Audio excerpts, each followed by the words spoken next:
Good evening, everyone. Welcome to tonight's meeting of the Yountville Town Council. It is Tuesday, May 19th at 6 p.m.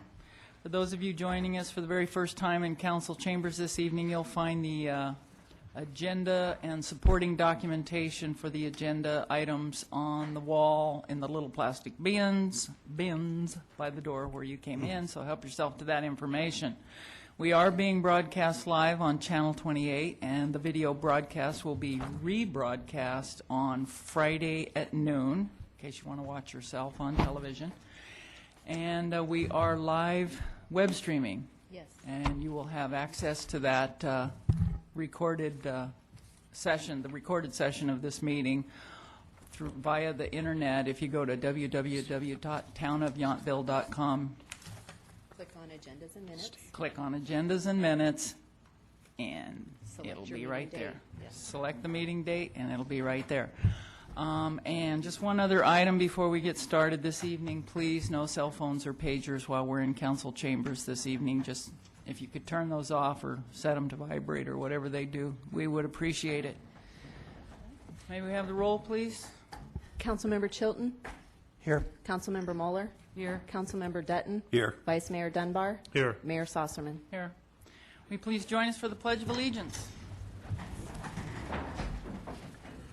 I pledge allegiance to the flag of the United States of America and to the republic for which it stands, one nation, under God, indivisible, with liberty and justice for all. Thank you. We had a closed session on May 5th. Are there any reportable actions from that meeting? No, there are not. Thank you. Item 7, adoption of tonight's agenda. Are there any changes or corrections to the agenda this evening? I'll move for adoption of the agenda. Second. All in favor? Aye. Opposed? None. That motion carries. Thank you. Item 8 is public comment. Anything that is not listed on tonight's agenda, feel free to step forward and address the council. Yes, sir. My name is Dean Moser, and I represent Rancho de Napa, and I wanted to come and basically introduce myself because I haven't been before the city council since probably Mary Lou was here. So a couple of things I wanted to mention was that we only have 2 mobile home parks in the town, and I was surprised to hear that the council was considering a zoning ordinance that would restrict conversion from plus 55 to all age. And so I'm requesting, and I've talked to Steve since, and I believe that we will be notified in advance when items that affect the mobile home park come up so that we can, at least discuss them.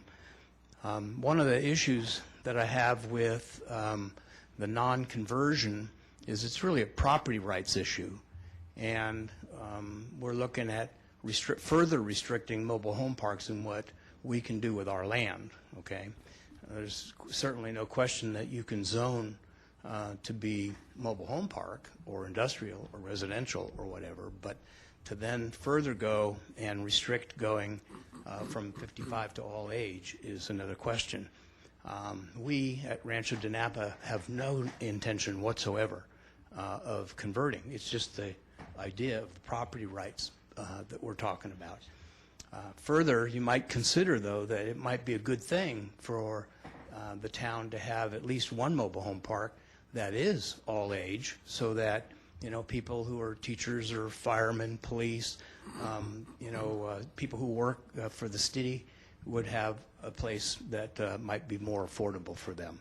So I would like the city or the town to really consider strongly not doing such an ordinance, and I know I'll have time later to talk about it, but I believe factually it's illegal. It's a federal law that says that there's a plus 55 or over 62 or all age. So I've already given Steve the case that is in Hayward that discusses that issue. So I'd prefer you, don't go down the wrong path and, cut this off as early as possible. Okay, so thank you for your time, and at least happy to have introduced myself to you. Thanks. Thank you for your comments. Anyone else? Anything that's not on the agenda this evening? We do Did have you- Bart Buchner from the Veterans Home. Hi, Bart.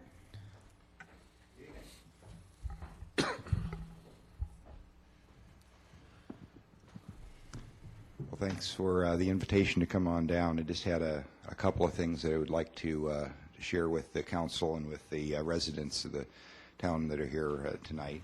One is the welcome mats out across the highway. Just want to make sure everybody is aware of that. We're doing some work now with our Post Fund Enterprises group, and for those that are not familiar with our organization, we have a coffee shop and a little tavern and a BX store. It's like the Travis Base Exchange, small branch that's right here in Yountville, and it's now in the building where our Pathway Home program is housed, which is Madison Hall, right next to our main dining room. And all those things are open to the residents of the town as well as the residents of the home. And we're going to be moving into some nice new facilities very shortly. Our contractor for the recreation building, or now we call it the member services building, is ahead of schedule. They're doing a great job up there, and we're very hopeful that we'll be into that building by January or February coming up. So when that happens, we'll have a grand opening, and want to invite everybody up.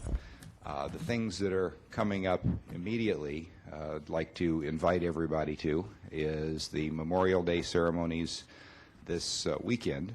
And just to recap very briefly, if you like big band, Count Basie's going to be there Saturday evening at Lincoln Theater. We've got one of the world's largest American flags now hanging on the side of the Lincoln Theater, and that's kind of an advance for an event that's going to happen on Sunday. Later on this week, a helicopter is going to show up. We think it's going to truck in and not fly in. They haven't found an engine for it yet, but it's a Vietnam era Huey helicopter. And also the 1955 Chevy drag car, Never Forgotten, with the names of all the prisoners of war and missing from the Vietnam War. And maybe a couple of 100 motorcycle riders and some other things. We're going to put on an outdoor concert at 2 o'clock on Sunday. I'd like to invite everybody to come up, and we're going to get some photographs. There's a military combat camera team that's going to come up, and we're going to send a compilation of photographic greetings to the troops in Iraq and Afghanistan on Memorial Day with their help. And then a wonderful rock concert, if you're into that, at 4 o'clock in the Lincoln Theater. And then that evening up at the cemetery, a little more genteel and quiet evening around the watchfire and the cemetery. And by the way, I'm going to do a tip of the hat to the Yountville Kiwanis, who once again, I think this is the 11th year in a row, organized a cleanup program in the cemetery to get everything ready for Memorial Day. So again, on Sunday after your ceremonies are over here in the historic Yountville Cemetery, please do come up and join us at 2 o'clock for the rally. And then lastly, on Monday, there will be at 10 o'clock a very meaningful ceremony at 10 o'clock in the morning up at the Veterans Home Cemetery. So that, and then more coming up on the 4th of July. Subject to any of your questions, I'd just like to thank you for the opportunity to come down here and talk a little bit about what we're doing. On the not so happy side, you may be hearing some of these things. We are starting to feel the impact of the state's budget situation, and we did have, for the first time since I've been associated with the home, some staff layoffs that were announced last week that fortunately won't take place for another 120 days, and we're doing what we can to try to soften that impact. But just so you don't get hit by the rumor mill down here, I wanted to let you know that we are working through those issues as well. Above all, trying to continue and will continue to take care of the veterans in the best possible manner. So, again, any questions, I'd be happy to address them. If not, thank you very much for the opportunity. Thanks, Bart. Any questions? Thanks a lot. Thank you. Thanks. Anybody else? Public comment? Anything that's not on tonight's agenda? All righty, seeing none, we'll close public comment. Move on to item 9, approval of consent calendar. Are there any changes or corrections to the consent calendar? Can I have a motion? I move to approve the consent calendar. Second. All in favor? Aye. Aye. Opposed? None. That motion carries. Thank you. Item 10, presentations. There are none. Item 11, public hearing, design review, Yountville Deli and Ranch Market 2. Are there any conflicts? I had to think about this one for a long time. Yes, Mayor. I just want to explain a little bit longer than normal. Obviously, I'm co-owner of Yountville Deli and a co-applicant on this agenda item, which means I'll be stepping down for the dais for this item. However, there was a previous situation where a member of the public questioned the participation of a member of the ZDRB. So I do want to go a bit further and explain my conduct for the rest of this meeting. There are cases where a council member recused themselves from an agenda item and they're required to leave the room for the entire item.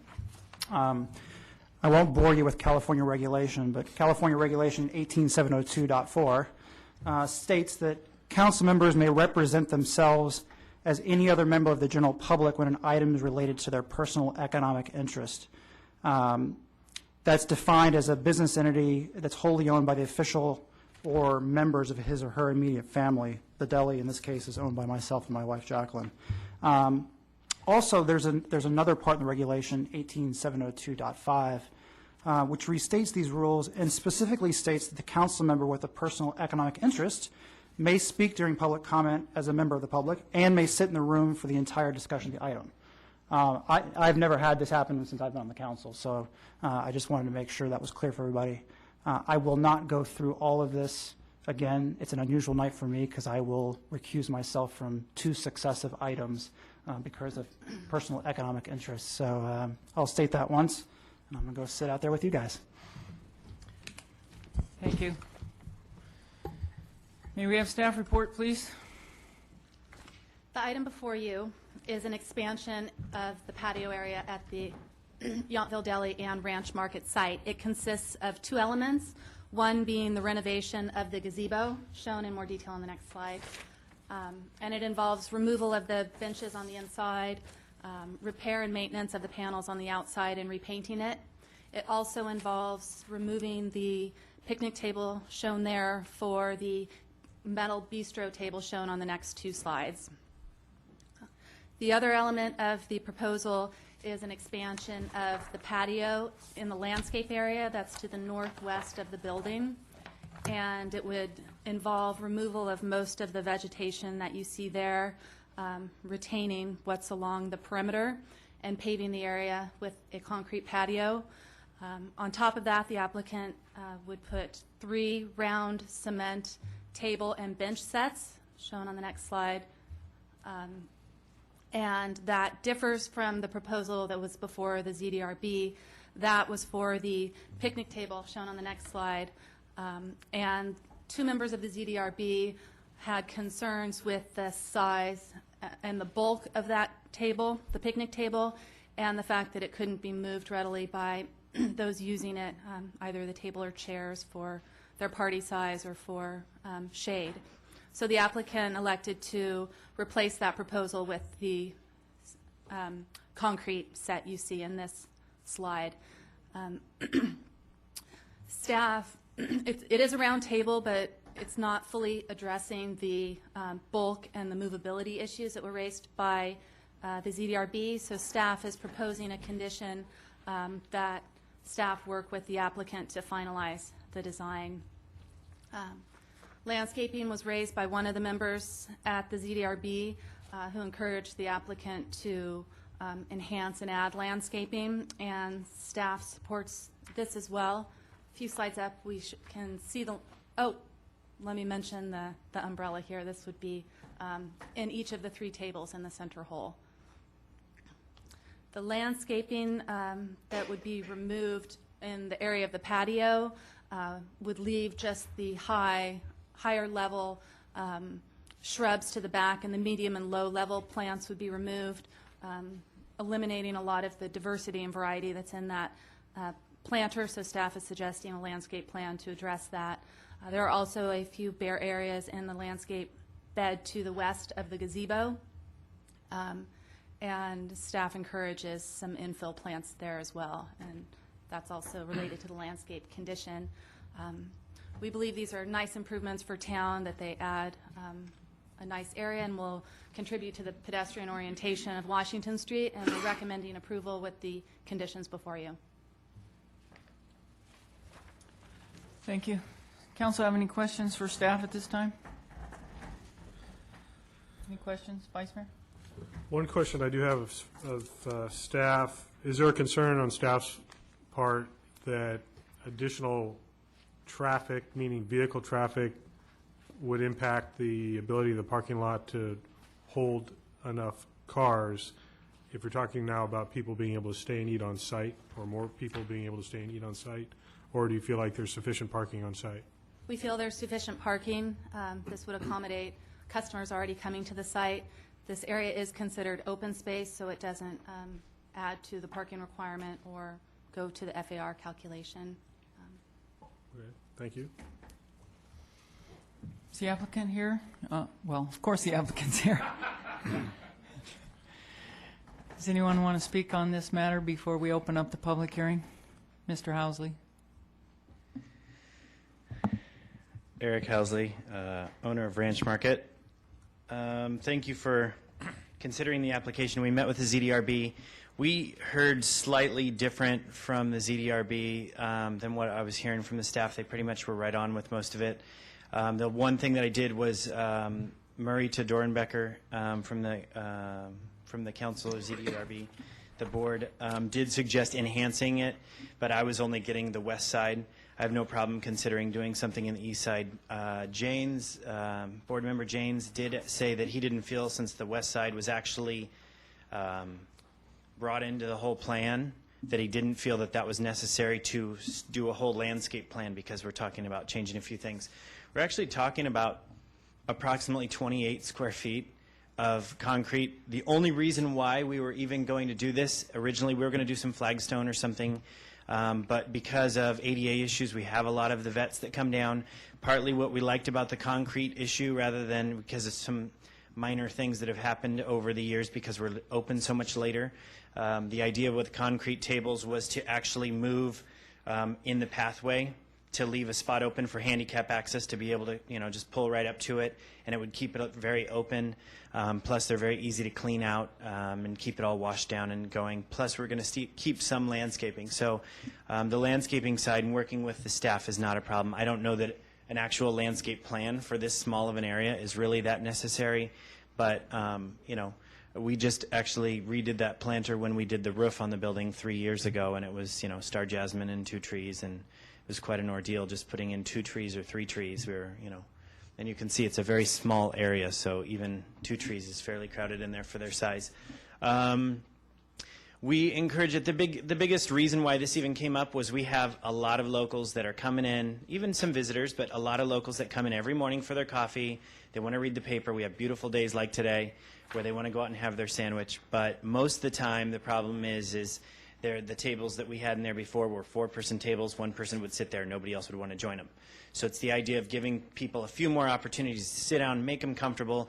Most of our customers are not sit down and spend 3 hours. They're sit down, have their sandwich, 15 minutes later they're gone. As for the parking issue, up to this point we have no parking problem. We're more than excess of what we're needing for the property. So at this point I'll pass. Does anybody have any questions for me before I pass it on to Louis? Where are you going to put those pistache trees, Eric? In your front yard. Okay. Do you intend to transplant them somewhere? They're about 3 years old. Is that about when we did the roof? So. I think 3, maybe 4 years ago. We could try to do that. We could also, I would assume, if instead of trying to even transplant them, we could, we'd offered actually to donate some trees to the elementary school to put some out there to get some shade for the kids. And the district said, no thanks, because the lawn gets watered, it'll keep the root structure high, and it'll break out the blacktop. So that was actually about a year and a half ago when my dad saw how unshaded the yard was when it was really hot. So I don't have a problem if we want to try to, do something like that. It's just a suggestion, so. I had a question, Eric. Do you intend to keep the table that's in the back? You know what, that's primarily been for staff in the past, but people have been using it because they need shade. That's partly why the idea of let's get some umbrellas, let's get something and spruce it up. It was actually a bench or a table that somebody that just said, here's a bench, like from I'm Moving, that lived on the street behind us, because the staffers were outside taking breaks in the shade. And so we put it there, and next thing we knew, everybody was using it. So I think people are obviously wanting this. That would have to be, obviously an option. It's been there for years, but it was just more to just provide them a place to sit and eat. So this is actually, because we're providing something out front, that could be a possibility. Yeah, well, I agree with you as far as staff, but I think on many occasions I've heard non-staff. Oh, yeah. I've actually had to. Participating in drink back there, which Yeah, I know you I've had to don't run want. quite a few Yeah. off. Okay. Oh, and I think it was mentioned in the staff report that we are not licensed for alcohol consumption on site. So that would mean that, technically when we've even seen them on site drinking, we have to approach them and ask them to dispose of their cans or, leave the property. So this shouldn't increase kind of hang out and drink type of a situation if that was a concern. So, thank you. I do have a question before you go. I know you keep trying to get away, if I may. The ZDRB referenced the walls of the gazebo, and there was some interest. I don't think it was a unanimous interest, but some interest in either changing or thinning out the presentation of that lower portion of the gazebo. What are your thoughts on that? We're already planning on taking down the sides of it, redoing the wood just because of, shopping carts hitting it, wheelchairs, things that have chipped it up. The benches on the inside are the most, torn up over the time, and the actual table that's in there has made it, it gets pretty beat up. Our thought originally was to pull down the benches that were actually asked to put inside so people could sit, and just leave it as an open spot, again, additional shade. The side paneling has to be there to an extent because of the strength of it, but it was brought up about lowering that slightly just to kind of open it up a little bit more. We'd even thought about putting one of the sides instead of flat paneling as actual just like a trellis, something that'll open it up a bit. Part of the problem with landscaping, and this is probably what's been a big issue with like the front parking strip in between the parking lot and the street, because I wanted to plant flowers and do some stuff in there, is there's a very different clientele at 6 o'clock in the morning when they're going out to pour cement and they get out of their truck and they walk through everything. So it's really hard to justify, let's spend lots more money a year as they trample everything. So we need stuff that's very hardy, lavender, star jasmine, things that are approved by town that we've had. And actually even the planters that are like on the west side that you're seeing on the back side of the gazebo there, they get traipsed through quite a bit. People just walking through them because they can. I know the V Marketplace, that was part of the issue with wanting to put up the little fence type thing. I know that they were talking about it because people just get out and walk right through it. The gazebo could be an issue with bringing it down slightly. You can only bring it so much before you start to lose stability of it. So I know that was part of it. They brought it up as a suggestion, but when we go to replace the side panels, obviously, if we wanted to consider bringing it down, as long as it wouldn't be an issue with the wood and all, I don't see a problem with bringing it down a little bit. So if the council feels like that's something that we would like to require, you're open to working with staff to make that type of change. Obviously, we couldn't create an unsafe structure. Right. You're not opposed to it, but you're not necessarily. I would looking prefer do not it. to have to go out and pay an architect $60,000 to lower it 6 inches. Doesn't make a lot of sense to me. But if you guys are wanting to say, can we lower the walls by just a little bit, 6 inches, a foot even, as long as it's still nice and sturdy, I would be open to the idea. I'm not against the idea of opening it up. That's the idea of getting people to feel comfortable, to want to come in, have a soda, sit down for a few minutes, and then go walk through town. So that would be, a consideration if that's what you'd like. Okay, thank you. Any other questions before I leave? Thank you. Anyone else?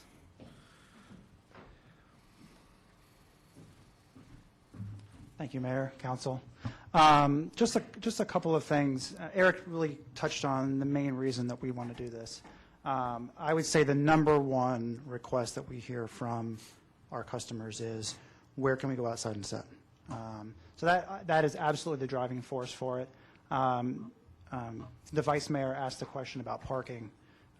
We actually have a tremendous amount of people who are local, who actually walk to the market. We get a lot of traffic as well in terms of cars. But I have a feeling that a lot of people who already come, work in the hotels, et cetera, will simply stay for a little bit longer when they have somewhere to sit. So I want to talk a little bit about the choice of seating and why there's been a couple of iterations on that. One of our goals has been to maintain what I consider a very casual environment. We're a low-cost, the deli is a low-cost food option here in town. The market is certainly local serving. Our goal is not to overdo ourselves in terms of the feel. We don't want to alienate any number of customers to think that they're coming into an exclusive tourist-only establishment. The second thing that we have is a desire. It was interesting to me that the ZDRB made the statement that they would like customers to be able to move the tables and chairs, and we actually have quite the opposite desire. And there's two things of that. Eric touched on one of them, which is we do get a tremendous amount of, probably more than virtually any business, at least in this town, of people who are physically handicapped in some way. And to have tables and chairs just sort of flung around, which would happen during lunch, possibly in that walkway. Do you have the sort of the site plan on the slides? No, I don't. Okay, well, you can see it on the second one down there. We've left that walkway that goes from the front of the market over to the deli area and the parking. Our goal was to have that remain completely untouched. And we also have a concern, which is a realistic concern of we are not a full-service restaurant. We don't have servers coming in and out of tables and chairs. We don't have sort of the visual, I would say, visual control of that area that many other places do in town. And our real concern is making sure that some of those things, as I say, people can move them, they don't walk out of here. So the reason that we did switch from the picnic tables to round tables was an attempt to listen to ZDRB comment and provide, they talked about round tables, they talked about bistro tables, to provide a little bit more of that feel, but also accomplish our goals of, one, having something safe that we don't have to cart in every night, whether that's, the market doesn't close till 10 p.m., and second of all, is easy for us to maintain and clean. So that was the real reason that we did switch to a table like this. And Eric mentioned that we will leave on one of the tables, one of the concrete benches will not be there to make sure that ADA accessibility is out. Any questions? Council have any questions? You know I do. Yes, I know. Can I, Vice Mayor, before you do the one thing? Yes. There was a statement by one of the ZDRB members about the umbrellas. The reason we printed out this new picture is the picture that we previously gave to staff. The yellow printed out like it was McDonald's, and that's not. It was a very, very bright color. We do want to have something because the Ranch Market and the outside of the deli are very neutral colors, so something to provide a little bit of color variation, but not McDonald's. Good. So sorry, your question, sir. It's okay. I want to make sure that everyone is clear on the furniture setup that you're proposing, because there's, I think, a little bit of confusion about what's in the staff report, and you're saying that you've made some modifications. So Correct.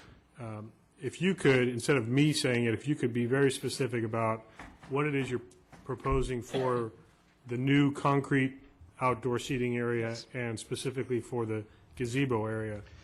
I think there may be some confusion looking at the pictures. That's if fine. That concrete table is in the gazebo or the other. Both. Our intention is, within the gazebo, is to remove that, what I consider to be an oversized picnic table, which partly creates that very closed-in feeling, and replace it with a table like this. And then the 3 tables that you see there, they had chairs showing there, but those would be the 3 concrete tables as well. Which does remind me of Councilmember Dutton's question. Eric said he would think about it. I would actually, I'll make a request after this meeting to my landlord. I believe that table should be removed out of the back. It is an issue for our employees because they want somewhere to sit when they're on break. But it has, as you have observed, attracted people just sort of hanging out there. And again, I get into a visual control issue of they're not out in the open, and I want to be able to see what's going on. So if you want to condition that table to leave, that would be great to me. So, just so I'm perfectly clear, in the seating area, you're talking about that all being concrete table and chairs now also? Correct. Or benches? The chairs in the seating area, The chairs, the benches, yes, that's your only furniture right there that Correct. you're proposing in all the seating areas? that's right. Okay. And, There are some old iterations there in the staff report. right. Yeah. That's what I wanted to clarify. So none of the bistro, wire, No. or metal chairs are part of your application? Correct. Okay. And in terms of the landscaping, are you in agreement with Eric in terms of the need to landscape around the gazebo, the need to landscape on the side of the brick building to soften once you've poured concrete in the landscape area, or? This, you can see it here, I think it's the ground cover there is star jasmine, and then I don't know what the next level of plants are. The intention, and this is fine with us as a condition, is that those large bushes will probably be trimmed back in some way, but they'll be retained is the intention, and then we'll replace the ground cover to match the ground cover that does go around the side of the building, which is the same as you see here. So I would absolutely agree with that. Eric pointed that out. We did have staff had brought that up as an item to consider on the other side of the gazebo, the west side. Can you show that side? About whether that needed to be upgraded. There was not agreement on the ZDRB about that. We're not touching that area, so it's not our request that that area be put in as a condition because we're not making any changes there. Okay, thank you. Louis, do you think that the concrete tables, the configuration you have on the plan here, do you think they'll all three tables will fit in there Yes. as well as the benches? Yes. Okay. Yeah, and still allow Okay, for good. ADA. Yeah. Thank you. Any more questions? Is that it? Thank you. Anyone from the public wishing to comment on this matter this evening? All righty, seeing none, I'll close the public hearing and bring it back to council for further discussion and/or a decision. Councilmember Moeller? I trust that Louis and Eric are going to make the right decisions, and it looks fine to me. Thank you. Any comments? I'll Councilmember just Dutton? make a few, and apologize for my voice up front. They did address the table and back, and I hope you consider that.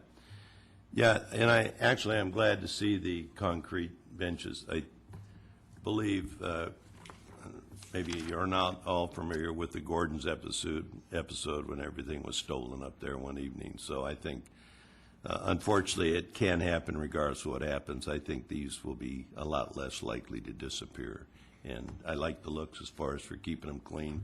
They are going to get a lot of use. And so I assume you can just hose them right off and scrub them, and that's it. That's good. And as far as the landscaping, yeah, I would be against putting too many restrictions, because Eric said it just right. Ranch Market probably gets more traffic than any business in town, and people just don't care. They're just going to take the shortest way there. And so I would even say that as you cement that in, that walkway from the new area to the deli, I can see them cutting right through that corner and trampling that corner down too, right where the vegetation is. So it's unfortunate, but that's just the way it goes. So I will leave my comments to that. Otherwise, I think it's great. Thank you. Vice Mayor? I would, generally, I totally welcome the application. There are a few concerns I have, and my questions have kind of alluded to them. I agree with Councilmember Dutton about the heavy immovable furniture. I think it's actually a better idea. It just leads me to one of my concerns, which is we're talking about a whole lot of concrete and a whole lot of brick, which is a lot of hot and also just a lot of hardscape. So that's why I was concerned about the landscaping. And I do think that it's important to keep some landscape to soften the side of the Ranch Market building. I'm not as concerned, yes, right in here along the rear wall area. I'm not as concerned around the gazebo. I certainly understand the trampling effect. I think it, again, makes sense to try to soften that gazebo area, especially if you're leaving those walls at their current height and their current density, because I do think that's too much hardscape all in one spot. But I think those are fairly minor adjustments. If that area right there on the screen stays softened by landscaping, I'm totally fine leaving the gazebo as it is. I don't think there's really a security issue with the height of that wall. Yes, it would help to have some visibility in there, but I think you're getting the vibrant energy from the seating that doesn't exist right now. So the only other concern I had with staff is are we looking at an issue with adding seating to this use permit? Is that an issue at all? No. Okay. Then I can support it. I think it's going to be a nice addition. Look forward to eating outside and instead of having to bring that sandwich home every time. Good, thank you. Yeah, I think it's going to be a nice improvement to the area, especially the refurbishing of the gazebo. That's a nice feature to have in front of the market, and I notice people using it all the time. So these little concrete tables will be a really nice addition, and I like the concept of the concrete. I really do. And I know they make them so you can put an umbrella in them, right? Okay. And that'll be good, too. It'll bring a little color to the front of the Ranch Market and make it look nice. The landscape, on your plan, it shows a 5-foot planter along the wall, perimeter wall, so that should be adequate, and I think it'll soften up the area nicely, and I can support it. I don't have any other concerns. I'd hope that you would find a nice home for those trees and perhaps some of the other vegetation, and I'm sure you will, so good luck with that. Can I have a motion? I'd like to move that we adopt resolution number 2782-09 to approve the design review for the patio renovation at the Ranch Market 2 and the Yountville Deli property. Second. All those in favor? Aye. Aye. Opposed? None. That motion carries. Thank you. Item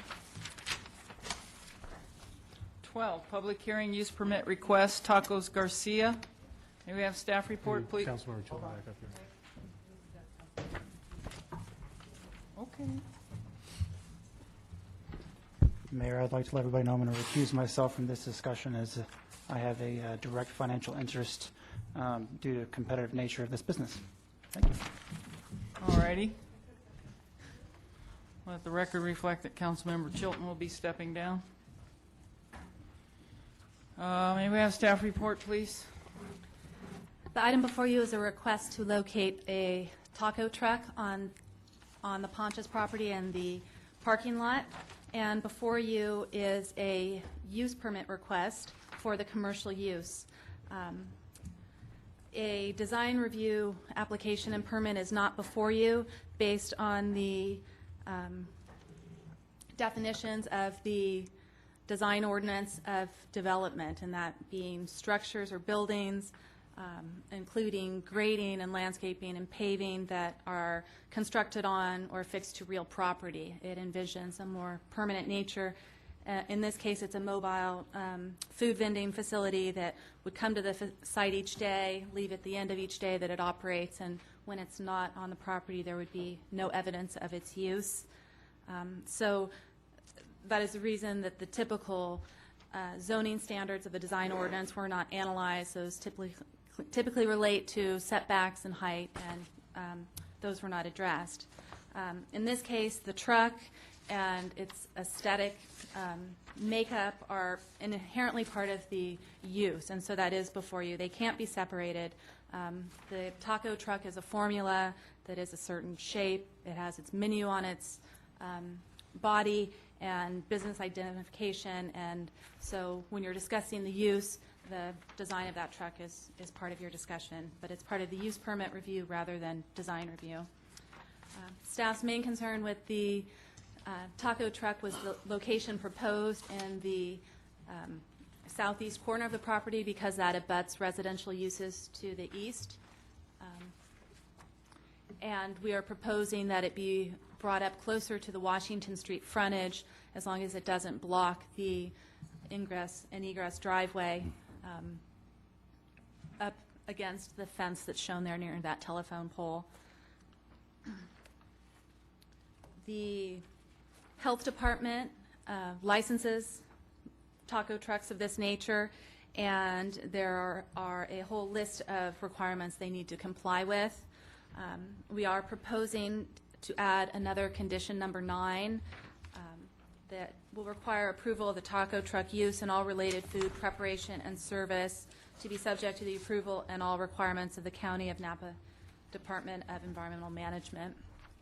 The Department of Health also requires that there be adequate toilet facilities for employees of the taco truck located within 200 feet of the site, the taco truck. So even though this is a condition that environmental health would condition and regulate the project on, we're recommending condition number 10 that reads, adequate toilet facilities for use by the food service personnel shall be available within 200 feet of the mobile food preparation unit. The owner-operator of the toilet facility shall provide written authorization that it will provide the necessary facilities. And a related issue with regards to the hours of operation or whether the approved toilet facility that they're able to secure is open at 9 or whether it opens later. And so we're suggesting a modification to condition number 3 to read the hours of operation shall be 9 a.m. to 8 p.m., provided that the toilet facilities required by condition number 10 are open and available during those hours. If not, the hours of operation shall be scaled back accordingly. And since we'll have written authorization and knowledge of whether those facilities are available, we feel confident with that modification. This location is one of the few areas in town that could accommodate a taco truck because of the building density throughout town and also the intensity of daytime uses and use of parking lots. This parking lot offers some daytime availability before the uses with Poncha's Bar overlap and when they get busier. And this is also a quick stop that would be made by most visitors to this truck. We have included a condition that the use be reviewed after 6 months in order to analyze any impacts such as noise and odor, any of the environmental health concerns or the parking. And we're suggesting a 6-month review, but that could be reduced to 3 or 4 months if you felt that was important.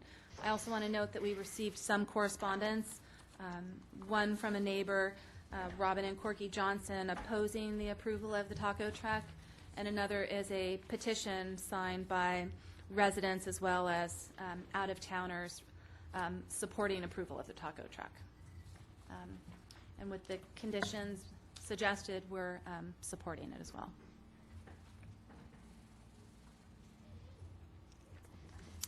Thank you. Does council have any questions for staff at this time? Councilmember Dutton? Yeah, I had one. Sandra, on your background discussion, the second sentence, the proposed mobile food vending truck is subordinate and complementary. So could you divide those out? In other words, in this case, obviously I see that the complementary being the food with the bar. But does it have to be both if one of these issues become before us? Or could it just be a subordinate use for that, on that The particular zoning property? ordinance provides that accessory uses such as this must be both subordinate and complementary. So there has to be some kind of a link to the business.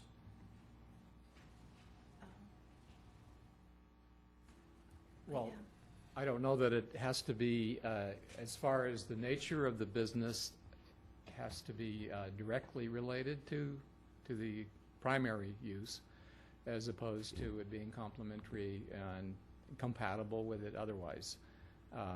Food with the bar, we judge to be complementary to that. To your knowledge, Bob, do we have any of these uses in town right now? No. Okay. Any questions for staff? Vice Mayor? Yes. I'd like to follow up Councilmember Dutton's question. If I understand, maybe his concern is with a portable food service business,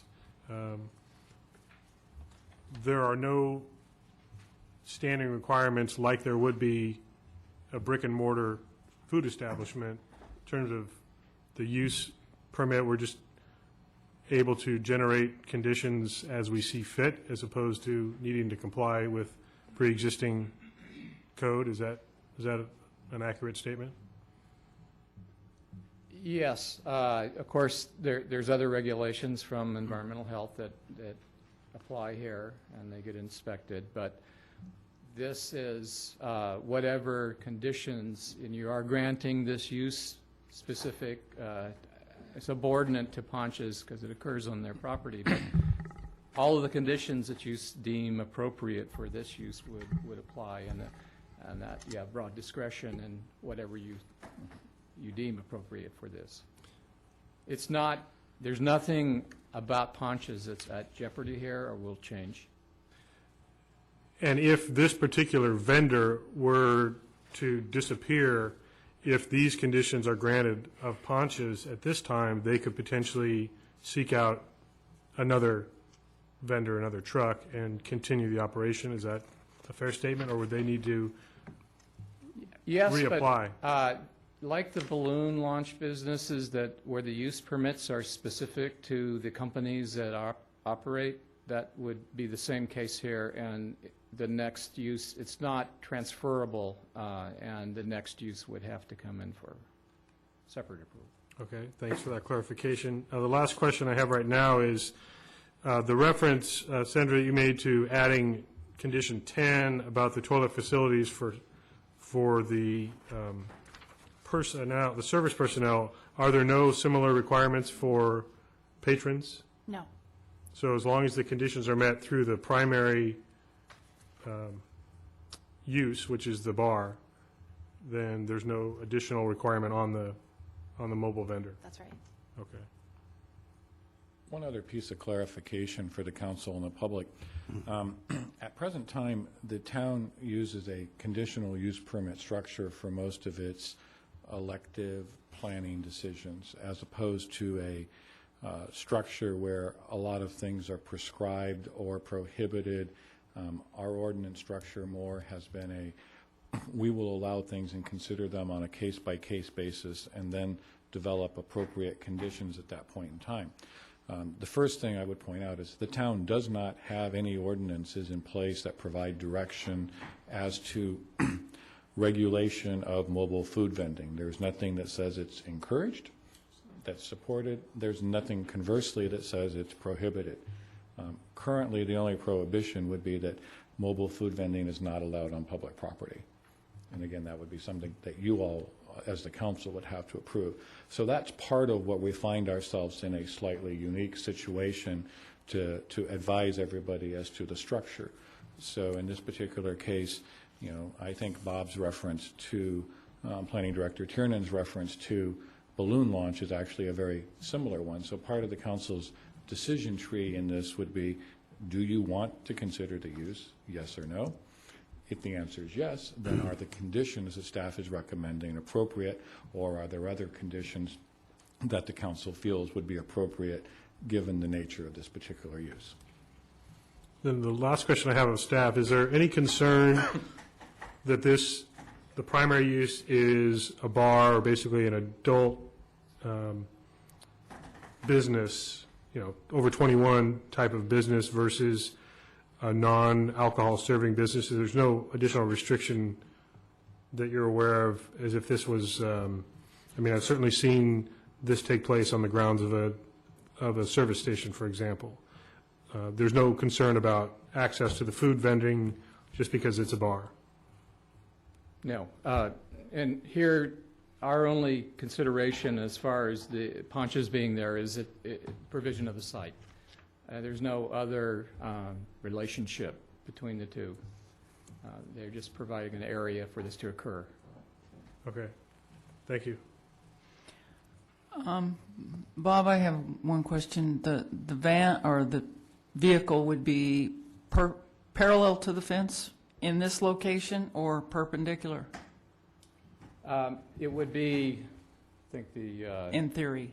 Yeah, in theory, it would be along the fence, parked parallel to the fence, I suppose. That car, I believe, is about 2/3 down that boundary line, and we were suggesting maybe the taco truck would be parked a little closer to the phone pole, perhaps where that fence starts being gray all the way, more that area. And how far from the street? Well, I think there's another slide. The fence post, or the phone pole is quite a ways to the paved area itself. So it's going to be a good, say, 40, 50 feet. Okay. And that's as opposed to it being located up in that corner where that palm bush is, and that was their original proposal. And we were concerned about its proximity to those residents on the east side. Okay. Is the applicant here this evening?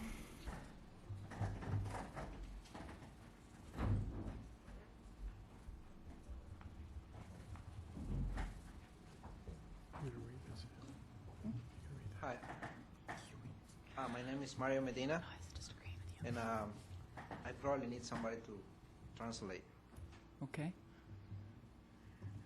Okay, and I'm Renee Solis. I've got a paper signed by Bobby to say I can represent him here. A couple of things before, like the bathroom issue. On his application thing, like for the town of Napa, they say that like the health thing, they have to have a bathroom nearby. So he's got the bathroom. And that's one thing. The other thing, like the concern about where they want the truck at, I find that a safety issue there. If that's where you want it, we're not going to be able to do it because you got the truck parked right alongside the fence. People are driving in. People are standing here ordering tacos, and I'm worried that somebody's going to end up getting hit. Because of McGrath's garage. You want to speak into the microphone, Rose, and state your name for the record? Let me explain this to you. Steve McGrath is just a wonderful guy, but because of his garage, a lot of times there's a blind spot where people don't notice there's a car there or something. And yeah, I see the cars the way they're sticking out. So what our concern is somebody standing there and somebody pulling in kind of fast and not seeing the person stand there. That's our concern. So that's why we wanted the truck a little further back somehow, just for a safety issue, you know. One other thing too is a lot of delivery trucks pull into that spot. When they come off the road, that's where they pull in right there. So that would be a problem with the deliveries too. My thing, I thought the town would, one of the things that people would complain about it being an eyesore. That's why I thought towards the back. I mean, you're not even going to really see it. You're bringing it to the front where everybody can see it. Where in the back, you can't see it back there.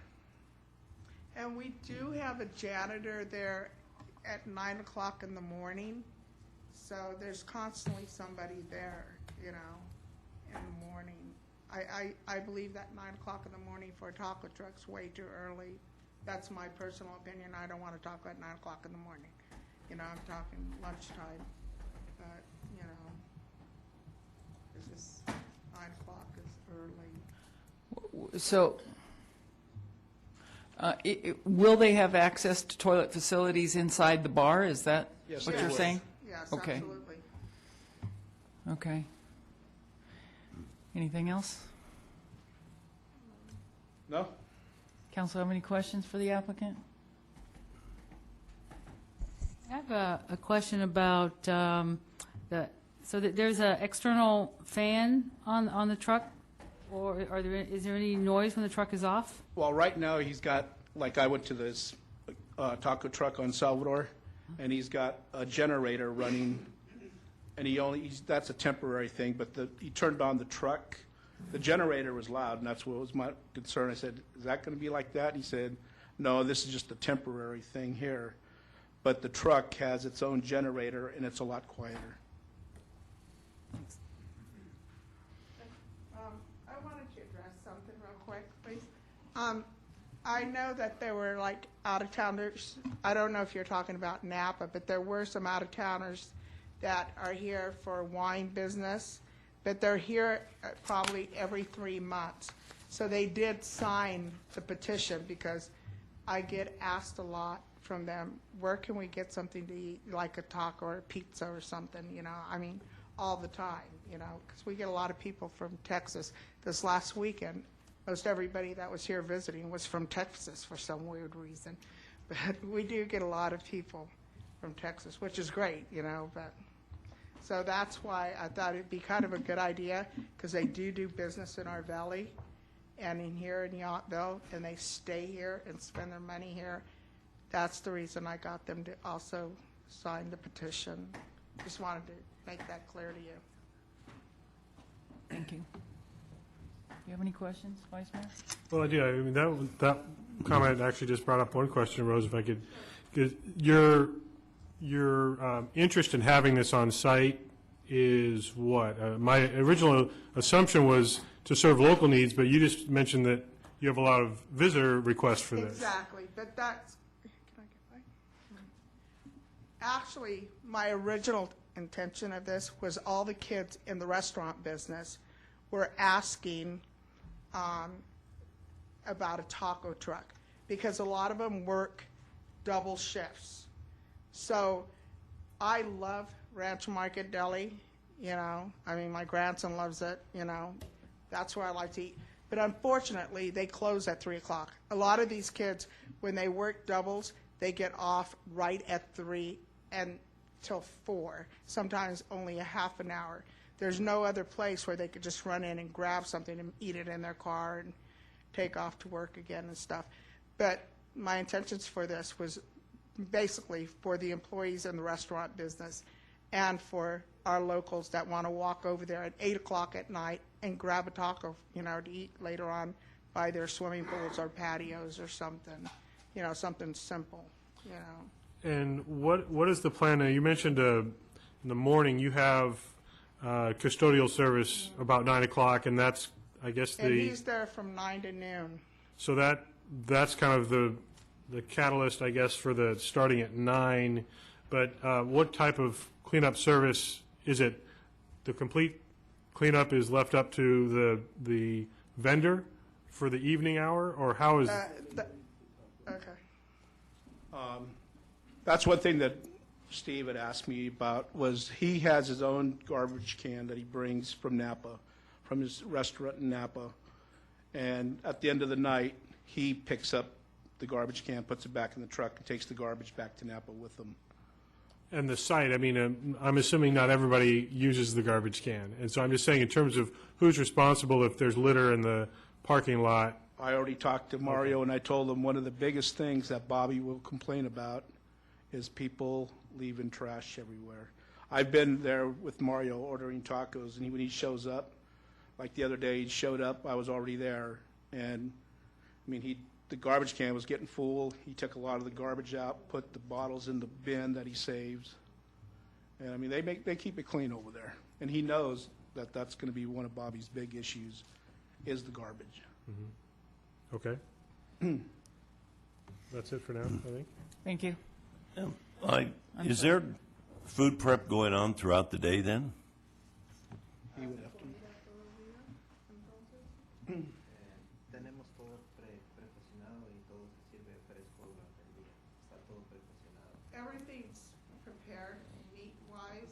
all their vegetables, they're cutting them up and fresh and getting them cleaned. And, you know, they come in clean and they're cutting them up all day. Yeah, I was just curious if there'd be any odor emission or that type of thing from the cooking, that's all. Sorry, what kind of odor? Odor emission, you know, out into the air from the truck.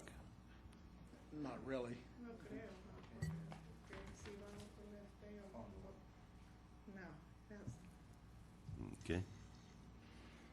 Any more questions for the applicant? Thank you. thank you. It's a public hearing. Is there anyone from the public that would like to comment on this matter this evening?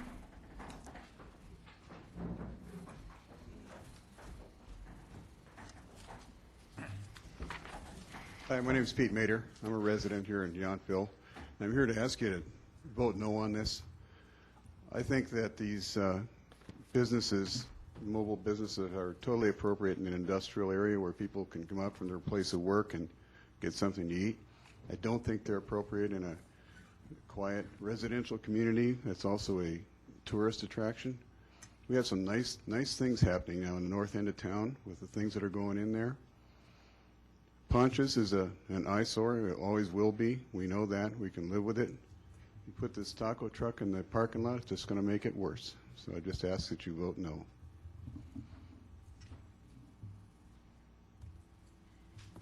Thank you.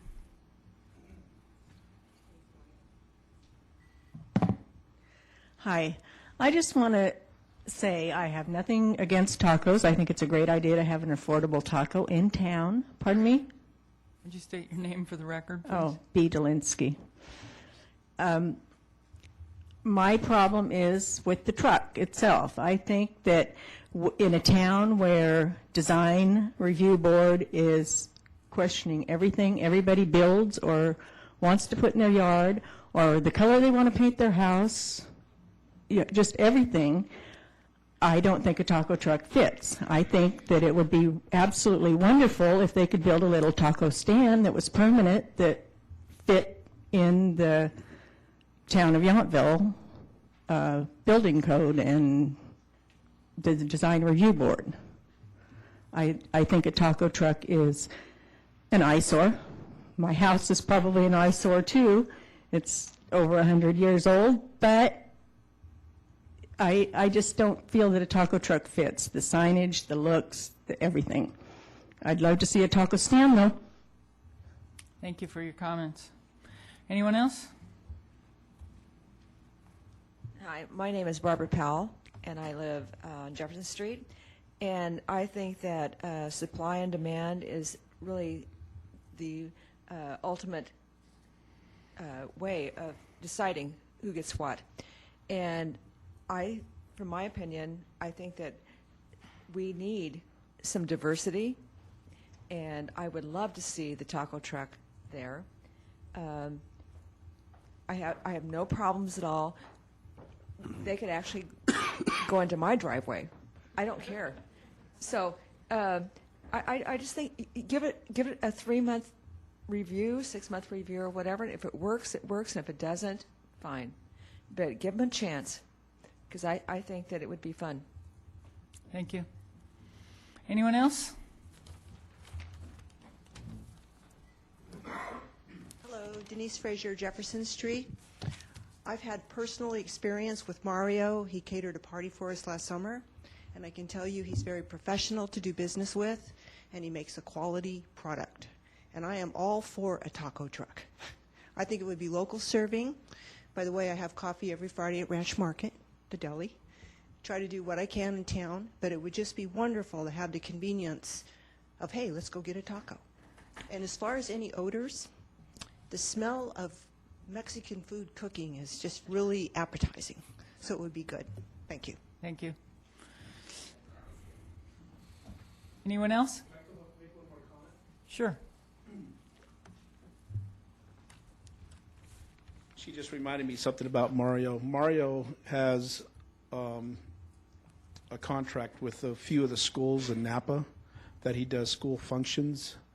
And, you know, and anytime you do something with the school, that pretty much tells you all your ducks are in a row there, that you got all your paperwork, everything. that you run a pretty good business anytime you deal with the schools. So just wanted to let everybody know that. Thank you. Anyone else? Just a quick point of clarification. Did I understand the comment was that bathrooms will be for staff only? Because I know just in the recent remodel within the interior of the deli, because of the change of hands, we had to put in a bathroom. So I was just curious, because I know with the bar, once it hits, 8 o'clock at night, if it was for the public, they wouldn't be able to use it. If so, I think, maybe a comment should be made to the county for future, that you're grandfathering in things where we're telling, the Yountville Deli that they have to put in a public restroom with ADA accessibility, which is an expenditure, yet we're not asking somebody who's providing it, which is great, a place to wash their hands, a place for people to use the restroom, and moving that on. So it's just point of clarification. I wasn't really sure if it was saying just for staff only or if it was for both. So. Thank you. Does staff have an answer to that question? Yes, the environmental health regulations that apply to mobile food vending facilities only apply to their personnel. Okay, thank you. Anyone else? Steve Soper, 6870 Jefferson Street. I've lived in Napa Valley 35 years, and I've spent all of my life in the agricultural business. And when I travel around, in fact, I'm currently working on a book, and it's for people who travel throughout the agricultural community, Lake, Napa, Sonoma, because when you're in a different area, you don't know where to eat. And for people, consultants and other people, it's really hard to find a good place to eat. And the taco trucks are one of the first places because you can have pretty consistent food, and it's always very good. So I think it's a great idea. And I'd just like to give you a tip, is if you go to Boonville, that is the best place to eat, is the taco truck. Thank you for your comment. Anyone else? Taco truck? Anyone? All righty, seeing no further public comment, we'll close that session and bring it back to council for further discussion and/or decision. One clarification I'd like to offer to the council. Staff made reference to the condition on the restrooms that are imposed by environmental health. If the council wanted to add another condition related to that the restrooms be available to the patrons as long as they met the age requirements, that is something that you could add to your conditions. That would be a separate condition if you wanted to make the requirement that the restroom facilities at Poncha's be available to those patrons that are of age, so that that would be above and beyond what environmental health is requiring, as it relates only to the personnel, as Sandra said.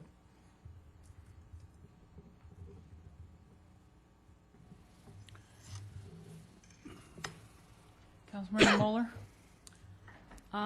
First, I'd just like to thank everybody in the town for all the interest in the taco truck. I think it's been very rewarding to kind of hear both sides, and I am very sensitive to, the neighbors who have a concern about this. But I was also very overwhelmed by the number of people who signed the petition, and a lot of statements like "give them a chance" and "we're all for tacos" and "this is going to be, really good food." So, in terms of that, I think that's it's pretty overwhelming that there's a positive response here, even though I am sensitive to that there are some issues.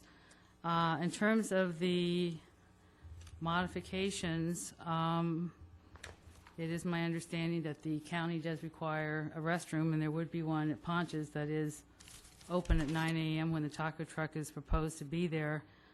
I don't really feel like I want to go above the county restrictions on that, because I don't think the people who are there cleaning the bar are going to be able to card people to decide if they're 19 or 20 so they can use the bathroom. I think it's just too much and overly complicated.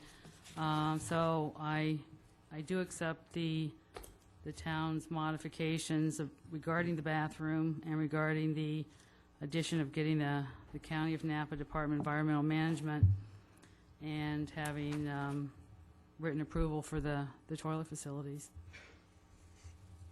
Thank you. Councilmember Dutton?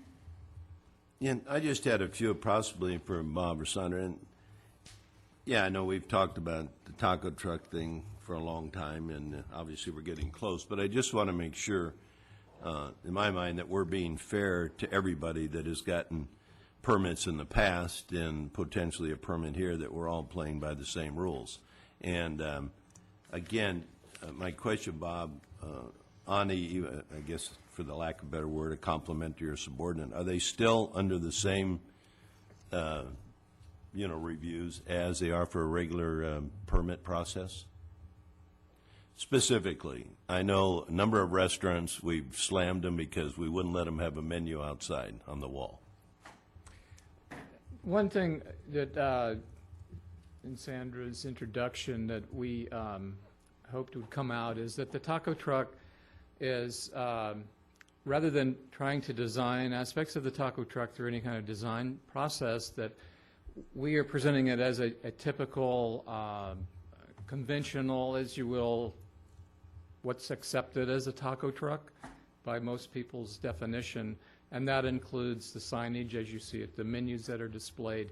So it's somewhat of an all-or-nothing type of a consideration here, that when you are approving a taco truck, you're approving what's typically characteristic of a taco truck, and that would be, we didn't go in and start analyzing the size of the signs and that the menus displayed. I would think there'd be a lot of restaurant owners would tell you it's very typical to have a menu outside so people can see, they don't have to come in. That's true. Type thing, so. And we're looking at this as somewhat of a unique type of a business in that sense, the way they display their menu and the way they have signs. Okay. And I guess the other thing, I'm just looking, what could we possibly get in ourselves into here down the road, though? When we have these secondary uses, and I understand that this is something we've talked about, but once this happens, and if we don't have anything, to prevent a lot of this, who knows that, let's get crazy. Somebody says, hey, I got a tattoo truck and I want to park it in V Marketplace, and I'm going to be there from 8 until 10 every day, and then I'm going to leave.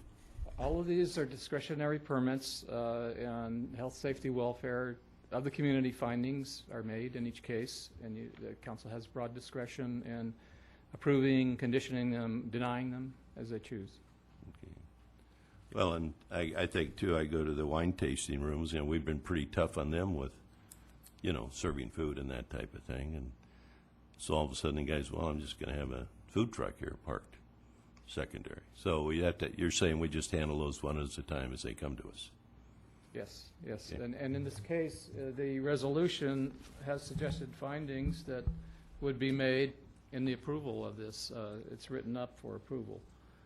And so if you want to augment those, or we're suggesting you accept them as written, but they are findings that are use permit related, that in this case you're making these findings in approval.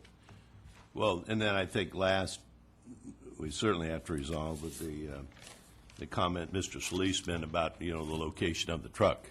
I think he indicated if it can't be in the back, it's going to be a potential hazard, there. Well, very light.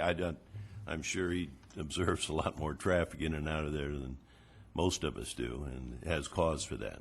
Yeah, and we're definitely not going to let it be parked where it's a hazard to ingress, egress of that lot. That's a long fence line along there, and we'd be suggesting somewhere in the photo up there where the tree is, around there, to where it's pulled off of the back property line, but pulled off the street as well. Okay. I think we can find a location. If I could also, to address Councilmember Dutton's comments, I think as we move forward in areas, we've talked about one of our in-council workshops this summer being on review and update of our planning and zoning tool bag, if you will.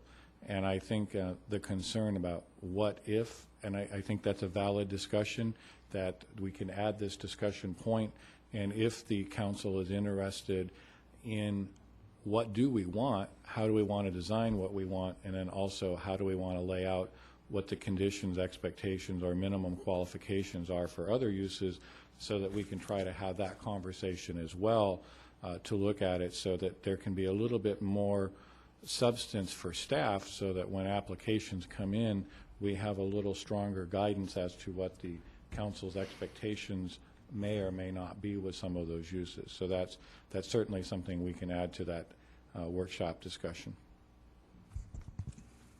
Mayor, can I add one more comment?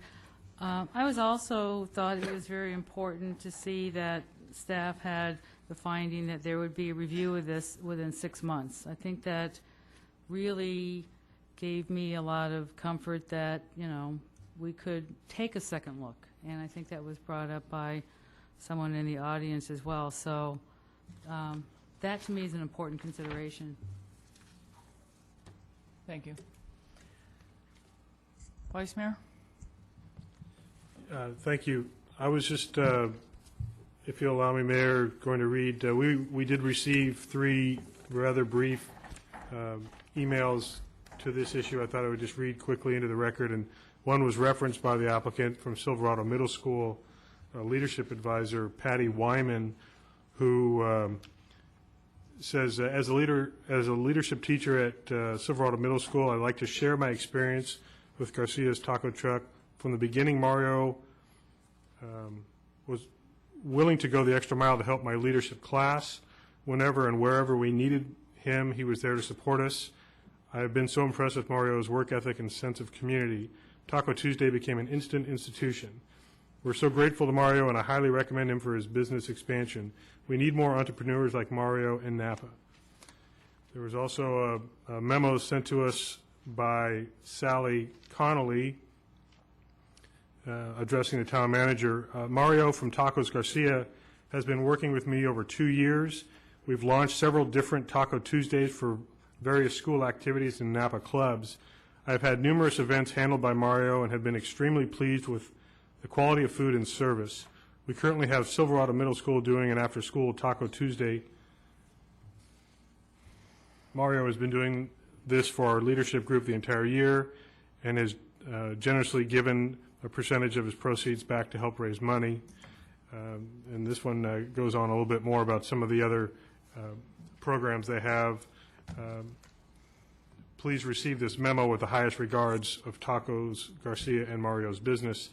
And then the last one we received from Yountville resident Robin Johnson, signed Robin and Corky Johnson. Mayor Sosserman, please just say no. This is a terrible idea for both the residents and the new developments at the north end of town. How many people want to spend their time at a luxury hotel across from a taco truck? Are we trying to reduce the TOT from Luca? These are big investments being made, and we are sure the developers would not want to see an already questionable area become even trashier. And as a resident, we have no interest in the sight, smell, and ambiance this will create. Before we are considered NIMBYs, you should know we thought the idea of a taco truck at Canachero Field was crazy and bad, and that wasn't in our backyard, literally. And that's signed Robin and Corky Johnson. So I think by testimony here tonight, and also from what we received directly to the council, you could see there's a little bit of a mixture of views on this issue. And I think we do have to realize that this is the first time the town has really addressed this type of use on a certain parcel. So we're trying to be sensitive to all the different aspects of it and the potential impacts. What I would suggest is, and I know staff was recommending a 6-month review, I would suggest if we move forward with this that we limit that to a 3-month review, because I think this is a unique set of circumstances. As Councilmember Dutton alluded to, inherently a portable vending business isn't required to comply with the exact same things we ask a brick and mortar business to comply with, and I think we need to make sure that there aren't problems that come up, and to have to wait half a year I think would be longer than I would be comfortable with. So I would recommend, if we move forward, that we change that condition to a 3-month review. I'm also concerned about the length of the hours of operation. Even, one of the member speaking for the applicant mentioned she wasn't even sure why 9 a.m. was being requested. I don't either know why 9 a.m. is being requested. I think just because there's access to the restrooms at that hour doesn't mean that it's appropriate to have the business starting at that hour. My original suggestion was going to be to amend the hours of operation to 11 a.m. to 2 p.m., basically the lunch hour, and again, see the impact of it. But then listening to the testimony, that wouldn't necessarily address the desire to catch that double shift, late afternoon, evening work employee. So I would suggest the hours be changed from 11 a.m. to 4 p.m., and that would, by all indications, at least give an opportunity to see what kind of impact the evening shift in town could have. And one of the reasons that or a couple of the reasons I'm concerned about going all the way until 8 p.m., at least initially until we have a chance to review the success of this, is a noise issue, not so much the human noise, but I do think there is going to be an audible impact to the area if there needs to be ventilation from the vehicle. I mean, granted, it is a parking lot. Cars come in and leave regularly, but again, because this is a unique circumstance, I'd like to err on the side of caution. I'm not concerned so much about any kind of odor release. I agree. I think, going by a restaurant that has a mesquite grill going or any other odors in the air, I think actually is certainly acceptable. So I would support trying the application with those changes to the uses, and I would also leave it up to staff on the precise location of the vehicle. I certainly understand both the applicant's concerns about being too far to the front of the property and the proximity to the residents to the east. So I think staff can work with the vendor and the applicant to find a reasonable middle ground along that fence line. So and those are my comments for right now. Thank you, Vice Mayor. I would like to comment on some similar issues. I do agree with the review after 90 days or 3 months. I think it should be sooner rather than later. However, I disagree with your assessment on the hours of operation. I did scratch in my notes, and I know you looked over my shoulder and took my notes away, but I think it should open at 11 a.m., as early as 11 a.m. In preparation for the lunch hour, but I don't believe it should close any later or any time before 8 p.m. because it would be beneficial to the vendor to be able to capitalize on the dinner hour. Otherwise, it probably wouldn't even be profitable for him to even try to succeed on lunch alone. So I was going to suggest 11 a.m. to 9 p.m. actually. But other than that, I would agree with the conditions as presented. With the modification of the hours, we need to agree on that.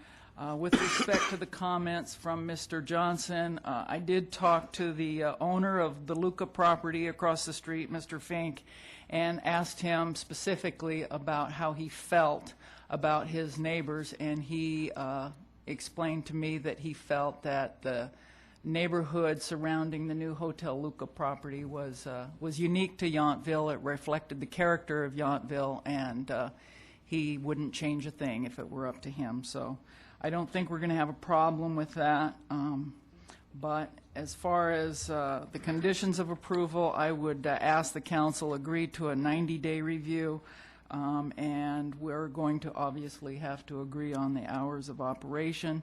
And I would defer to staff as far as the location of the taco truck, but I would like to see it more towards the front of the property rather than on the eastern portion of the property. Mayor, can I make one additional comment? I'm okay. The original proposal is for 11 hours of operation, and you're suggesting 10, which I'm fine with that. Would it be possible to ask the applicant from a business point of view which 10-hour window he felt was, or is that something you think that we should make that decision? I think we should be able to make Okay. that decision. 11 to 9, I'm comfortable with that, 11 to 8 even, but it's up for the council to decide. I agree on the 3 months. I would say 11 to 8, for a number of reasons. I mean, all the other businesses in town, we sort of require them to be open when people are there. And I think any, shortened hours is, for lack of a better term, sort of a hit-and-run operation. I'll come in when things are good, and then I'll leave, and all our rest of our businesses go through the slow times. They stay open and work through it. So I think 11 to 8 is very appropriate at this. And I'm glad to hear the comments from Mr. Fink there at Hotel Luca, too. That was good. I can support 3 months and 11 to 8.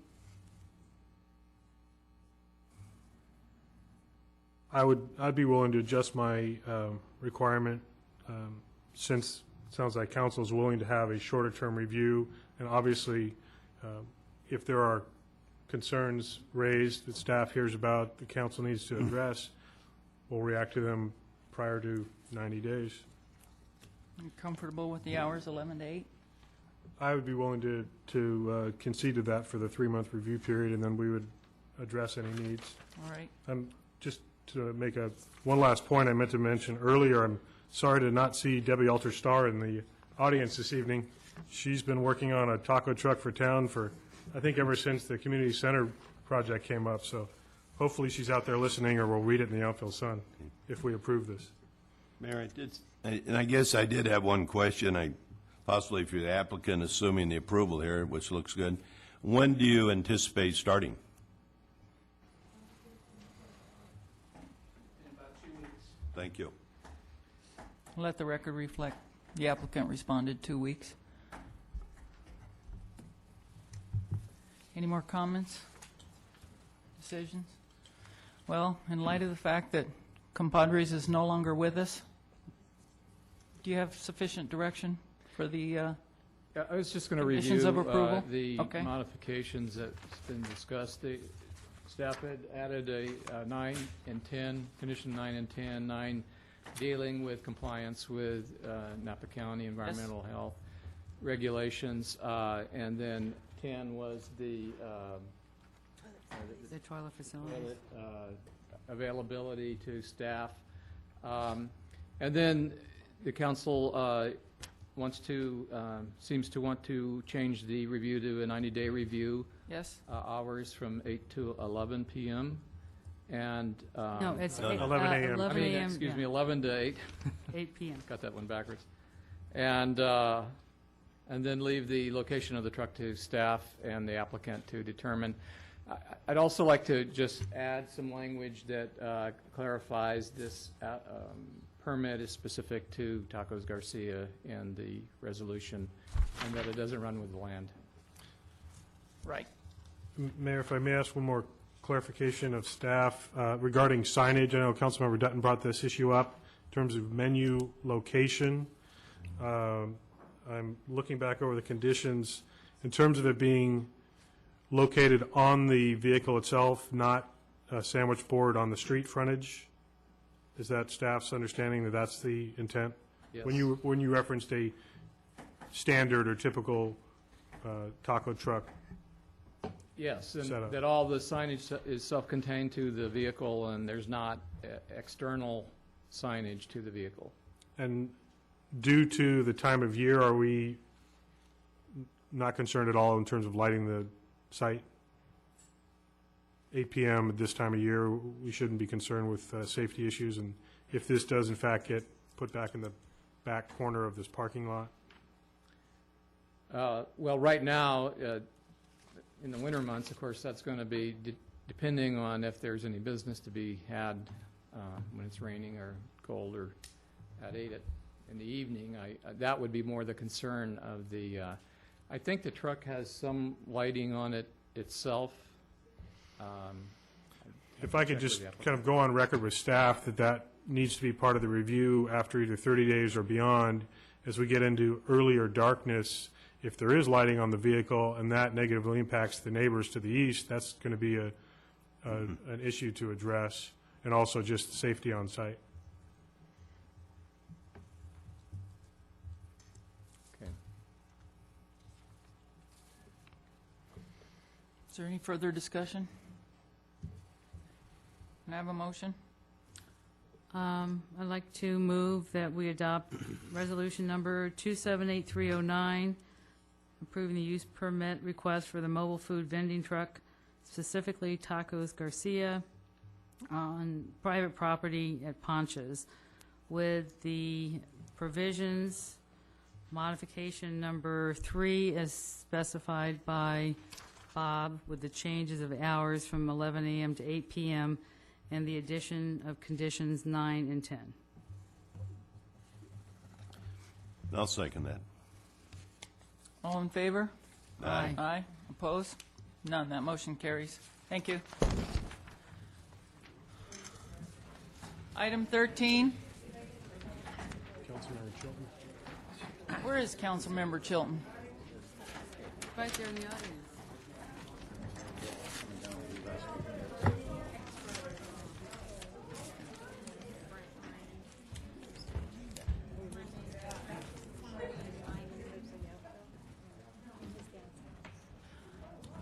Item 13, consider adoption of resolution number 2784-09, finding a severe fiscal hardship. May we have staff report, please? Well, I'll also start with a slight editorial comment, which is it's good to see we had a lot of discussion about issues of local interest, but it's also equally disappointing to realize that the topic we're talking about next, which is of significant statewide and local importance, unfortunately doesn't have the same level of attractiveness and interest in the community. And that Steve, issue I'm talking about I tonight. think they're all going out to vote on Measure 1A through F. That's hopeful. That's what's Polls going on. haven't closed yet. The issue before you briefly, because the next three topics are all budget-related, I'll be brief on this one.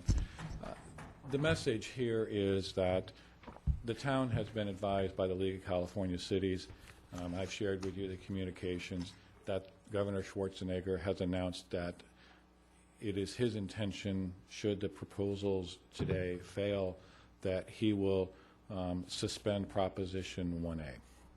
And what that means to local government is that all of the traditional revenue streams that were protected by voter approval of the 78% level voter approval of Prop 1A are going to be put aside. In particular for Yountville, and again, we don't know the specifics, but the governor's May revise has talked about suspension potentially of the COPS grant funding.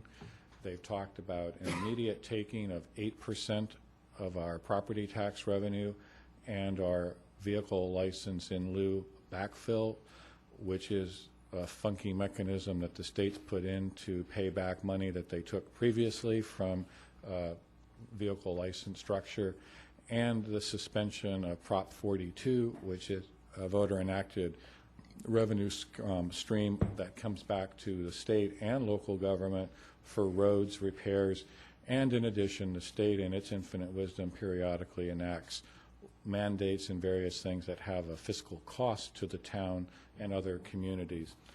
So the staff report before you today has identified approximately $250,000 that is at risk in our upcoming budget. In addition, we are already projecting, and we're going to talk a little bit more about that today, a potential decline in our revenue projections of about $200,000 from the current year for next year. So that means that the town of Yountville is in better shape than many other California communities, but the reality is that we will have somewhere in the neighborhood of $400,000 to $450,000 less in revenue, which will have a direct impact on not necessarily service delivery levels in our community because of the fiscal conservative nature, but it certainly is going to have an immediate curtailing of a number of our projects and things that are on our short list, such as undergrounding, greater undergrounding, additional capital investment projects, park enhancement, tennis court renovation, additional escalation of street repairs. As you know, Yountville has, we just achieved a pavement index rating, a PMI of 73, which is the highest in Napa County. The average in Napa County is in the low 50s, and there's a reason. That's because we put money in street repair. So our situation is clearly more favorable than a lot of communities throughout the state, but the resolution that we're asking the council's consideration is to declare a state of fiscal hardship and indicate that the state's inability to take care of its own activities and to just unilaterally take revenue that have historically and traditionally been earmarked and used as part of our budget process is irresponsible, and what they're really doing is shifting their issues back down. And the reality is local government has been more successful at having to make up the revenue stream because community members traditionally have better access to local government. There's a higher trust in local government. And when you go back out and say we need $5 to improve our roads, we have a better track record of getting local issues. So what this really will be doing is taking a potential revenue issue and shifting it back to local governments to address while creating potential transfer of costs from the state to the county and local governments. All in all, not a good situation. So with that, staff recommendation is to approve the attached resolution. With that, I'll be happy to answer any questions to the extent that I can. Thank you. Staff have any questions? Or, I mean, council have any questions for staff? Louis? Vice Mayor? I do. Steve, just the third resolution, or third paragraph to the end of the resolution, resolve further, the town council strongly and unconditionally opposes the May 5 proposal of the Department of Finance. You just stated that the governor is taking this action. Should this be worded such that it's the governor's action as opposed to the Department of Finance's action? Well, actually, the Department of Finance is an agent of the state, on behalf of the governor. So, okay. And the governor has, when this first came out, I mean, that's a, that is a governor appointee that runs the Department of Finance. Okay. Thank you. Thank you. Anyone from the public wishing to comment on this matter this evening? All righty. Seeing none, I'll close the public comment and bring it back to council for further discussion. Is there any discussion on this item? Councilmember Chilton? I should have asked the question. I read this resolution. This does not refer to, this simply refers to the fact that the Department of Finance said that's an option that actually has not been put forward into legislation at this point. Is that correct? That is correct. Thank you. I have a comment. I fully understand that the intent here is to really kind of lobby for the public interest. I mean, it's really, I think a lot of this is going to really come to fruition. We are going to probably be short these funds. I know we're probably going to have to make things up, but I just don't see, in my opinion, that this, the finding fault with the state is really going to help anybody here. I really don't think that this resolution does anything to fix a problem or propose any solutions. And to me, it's just a lot of irony. I feel, we're going to complain that the state's got their hand in our pocket, but as an elected official, I've got my hand in someone else's pocket.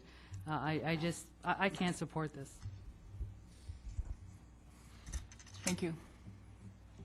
Any other discussion, comments? Okay, I'm sorry. I asked a question. I should have made a comment. The reason I asked that question is town council protocols state that we should not consider resolution, motion, or matter which does not affect the conduct of the business of the town of Yountville, which it clearly does.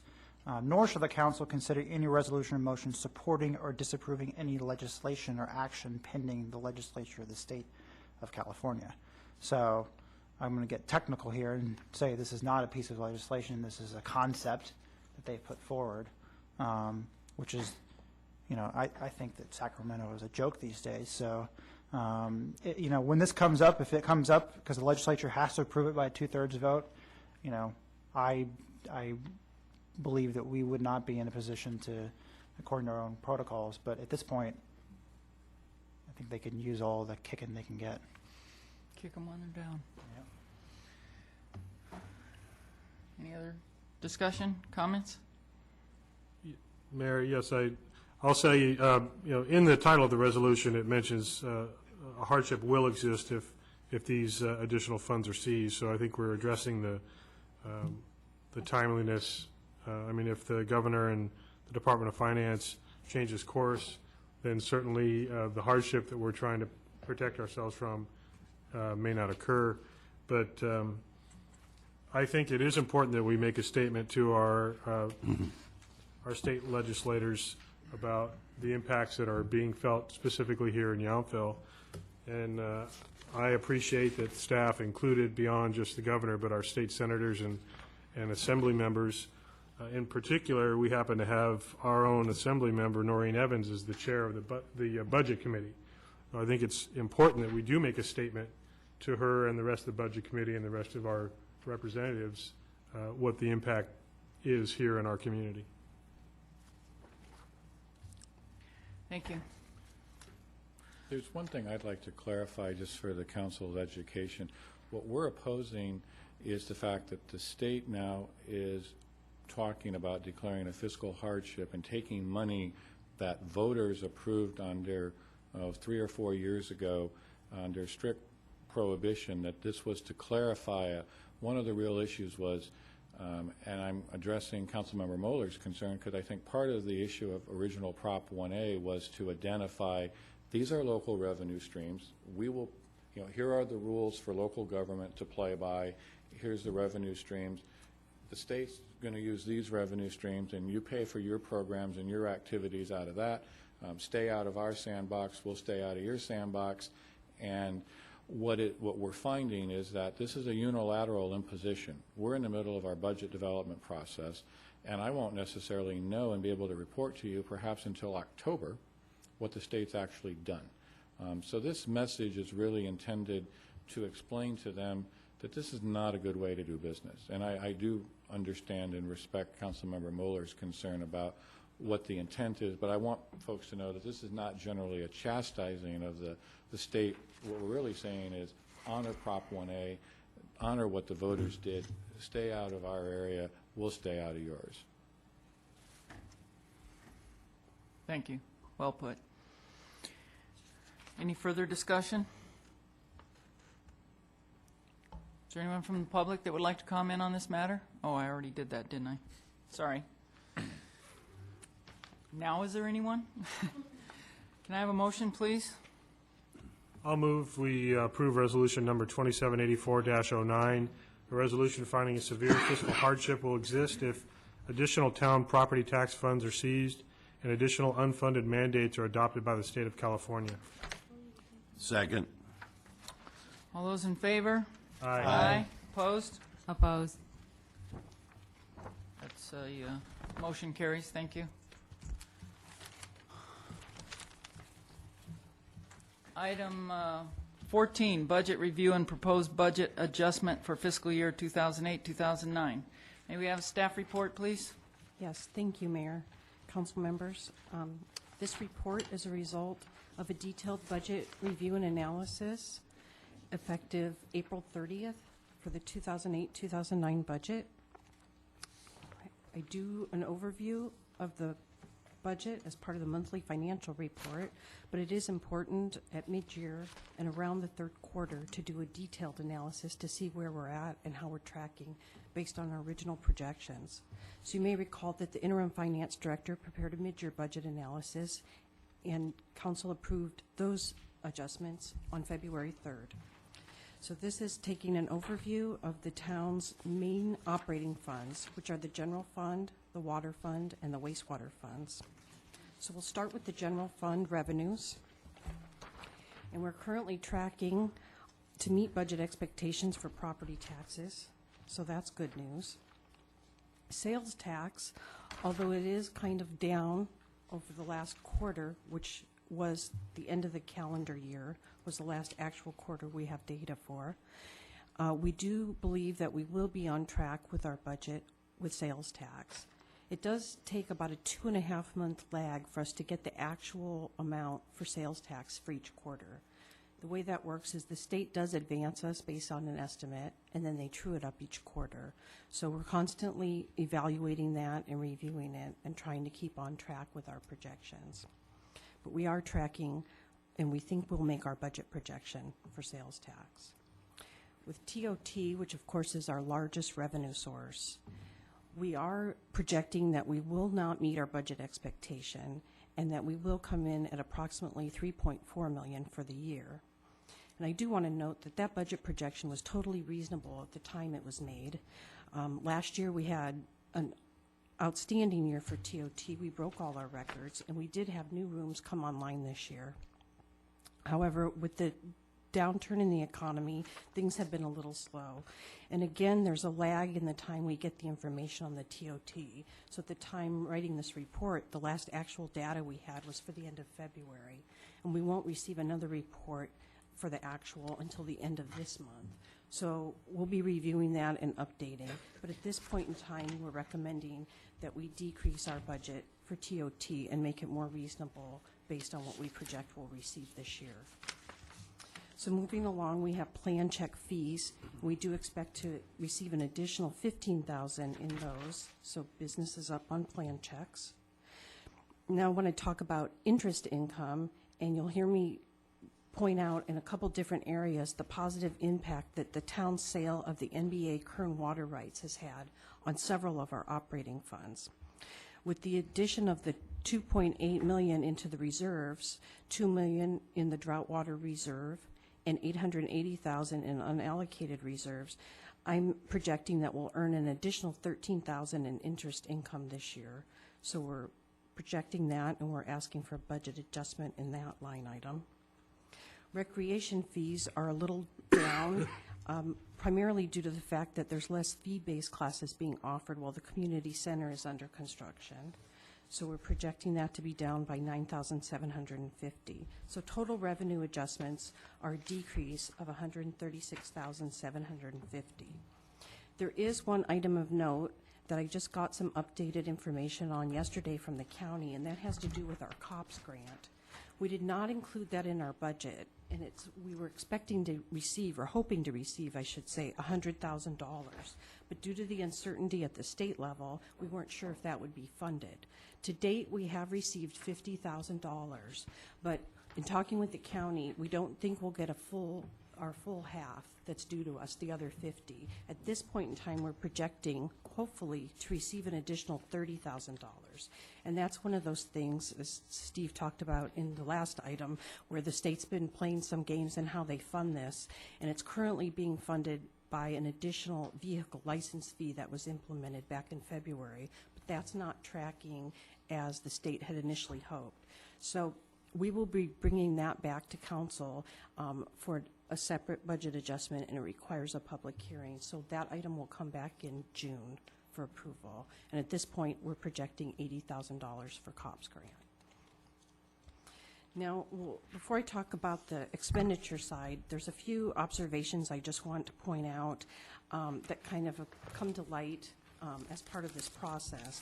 And one is, and of course, Council's approved a new software system tonight, and I want to say thank you, because the current system is very antiquated and cumbersome to use, and it takes between 40 to 45 days to get the information out. So we have a lag internally just getting our own numbers and dispersing them to all the users in the departments, and even for myself to do my job.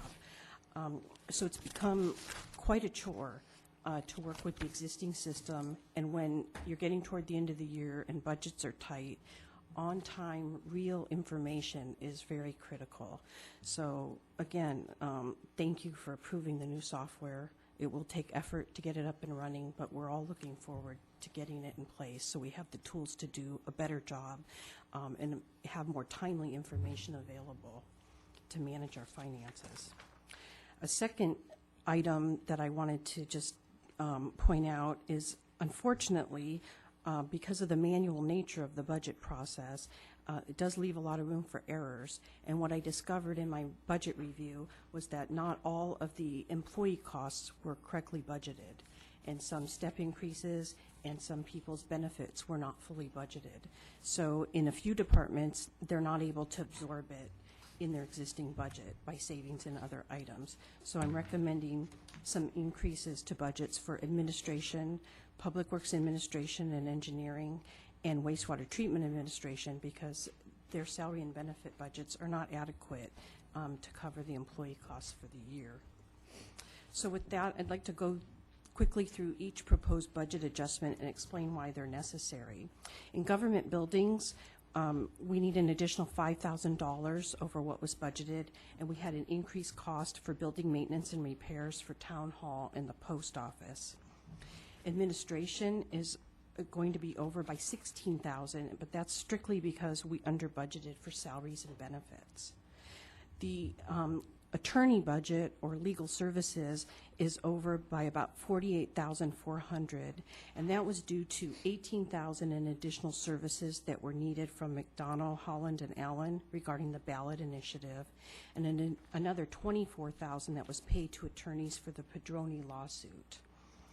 The Public Works Administration and Engineering, we need to adjust that budget by $81,500, and $55,000 of that increase is for Coastland Engineering and Services, and that budget was not adequate to start with. $10,000. That's just not what we needed. We're projecting to come in at $65,000 for the year, so we do need to adjust that. Additionally, we under budgeted salary and benefits by $20,000, and we had a $6,500 leave payout to our retiring Public Works Director. So total additional appropriations for general fund are $150,900. The current approved general fund budget is currently balanced with a surplus of $14,800 before these proposed adjustments and recognition of the $2.88 million revenue from the sale of the NBA Kern water rights. The general fund will also recognize a significant savings by being able to eliminate 50% of the current year subsidy to the water fund, and that's $125,000. So that's a positive. The savings is included in the proposed budget adjustment. It reduces those transfers to water enterprise. So that is also outlined in this additional handout that was provided to you this evening. You can see the total impact to the general fund with all these changes, and I did include the $80,000 COPS grant, which, as I said, will come back to you in June. So you'll see with these changes, that would bring us to a projected deficit spending of $67,850. However, we have several areas of savings. One is $40,000 transit subsidy, which we don't believe we're going to need to make this year. Also, $2,500 of grant that was not finalized. In the finance department, although we were slightly over on contract services with the interim director, we do have an $8,000 net savings by postponing the biannual TOT audit. And the planning and building department has realized about $69,000 in savings by managing their contracted services and not fully utilizing them for the year. So we do believe we can make that up and minimize, if not zero out, the need to use reserves. So then just quickly looking at the wastewater treatment fund, we did under budget salary and benefits by $12,000, and they are currently tracking over on their fees and permits by about $2,000, but they also have savings in equipment expenses of $8,000, so I'm proposing a $6,500 budget adjustment, primarily to fund the salaries and benefits for the remainder of the year. And the water fund has probably never been in such good shape with the sale of the water rights. They were able, with the proceeds per council direction, they were able to pay off an existing loan to the sewer fund of $330,000, so that'll relieve that budget going forward for those payments.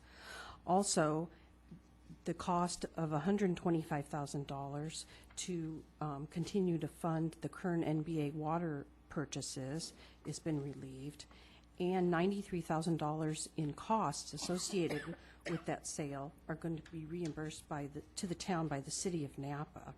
So it's my hope that the water fund will end the year with either a very small deficit or no deficit, and start to be able to be self-supporting. So overall, even though things aren't tracking exactly as the original budget was proposed, things are in good shape, and I believe with some prudent and attentive financial management, we can end the year in very good standing. And council does still have $880,000 in unallocated reserves, which it can make decision how they choose to spend. So with that, if you have any questions. Thank you, Kathleen. Does council have any questions for staff? Councilmember Chilton? Kathleen, in your summary, it says the total proposed adjustment to the general fund results in a net change to the fund balance of minus $162,000.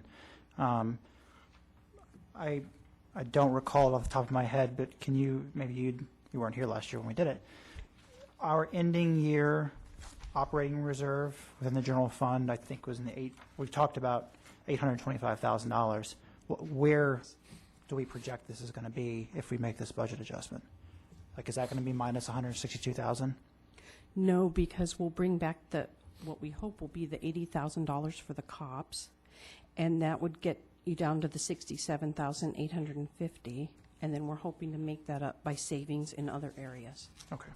So our discussion, which is on that, still preserves that operating reserve? Yes, that's the goal. Despite some of these surprises? Yes. Thank you. Any more questions for staff? Vice Mayor? I just wanted, Kathleen, to make a clarification on the COPS funding. We allocated 0, correct? That's correct. And we're getting, we've received 50 and we're projecting 30,000 more. That's correct. So 80,000 out of the 100,000 that, which is yes, certainly. 50's in the bank. They can't take it from us, and we're hoping to receive another 30. Okay. And so that's a good thing. Yes, it's a very good Very thing. good thing. Now, especially after the previous agenda item, you first referenced property taxes and that we're tracking to meet our expectations. Yes. Is it premature then to try to make an adjustment with the strong likelihood that those property taxes are going to No, be because declining? that will be our next discussion, because those changes will apply to the next fiscal year, not the current fiscal year. Very good. Thank you. Oh, and this, to ask staff kind of cold on this, you may or may not have the answer, but that Coastland Engineering Services was a pretty significant discrepancy. Is there a particular project or projects that resulted in that discrepancy? There's two observations. One, Kathleen and I are also curious as to the under-budgeting of $69,000 in savings in the planning and building, which is curiously close to the under allocation in public works, and we think there may have been some discrepancy in how the prior finance director potentially coded those or did something, and we're trying to go back. It would appear to me that the prior finance director did not properly allocate for the budget of the traditional town engineer and the preparation of the CIP. The budget shows $10,000, and historically the town has always spent $30,000 to $45,000 in the CIP process. So there's, I mean, it's just structurally wrong. And then I think one of the key items, obviously, in our, in a budget is, for example, there's no revenue stream in the town attorney, and there's no real capacity for the town to make up $48,000 in unanticipated legal costs. So those are a few of the things that, as lean as our budget is, those are some of the things that we have to look at. But I think it's a great discussion point to look at what we're finding. I'm very pleased that the new finance director is comfortable in sharing information when it's necessarily not easy information to share, especially when you're new. I have strong support. I am working with her, and I'm comfortable in working with you all that we've been sharing with you, that I felt we would have some issues that we would need to tighten up and rectify, and that's certainly the case, and we will be going into that as we prepare for the budget. I'm going to be realistic. There's a slight chance that we will end up having to use some of our unallocated reserve if something doesn't, but it's going to be nominal. And in addition to that, We also have the $880,000 that hasn't been allocated. But staff has attempted to ramp back on areas where expenditures can be curtailed or limited or shifted to next year to try to position cash savings so that we can present to you as little potential use of your reserve fund as possible without, wholesale change in the service delivery options. And then this year, when we begin our budget, we will have a very different conversation about where we start with the revenue base. And if I may, just one last comment. I listened in on a relatively dysfunctional conference call with the governor's office last week, and there was a representative from the finance department on the line. And to your point, one of the options they were discussing if these ballot measures fail was the ability for local government to, and as dysfunctional as this kind of sounds, get a low-interest loan of our own money back from the state to help fill that gap of the property tax money. So we may be able to do that as opposed to dipping into any kind of reserves if that option becomes available, and that is a more palatable option for us. Sounds kind of backwards, but there you have it. Any questions? Councilmember Dutton? No. Is there anyone from the public that would like to comment on this matter this evening?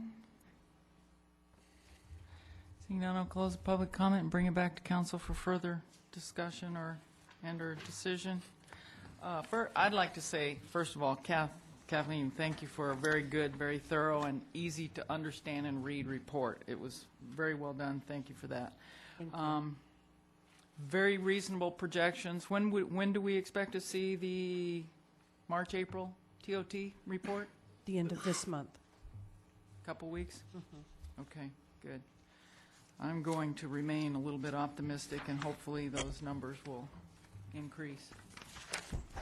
To that point, we had a discussion earlier in the year about talking about getting monthly TOTs.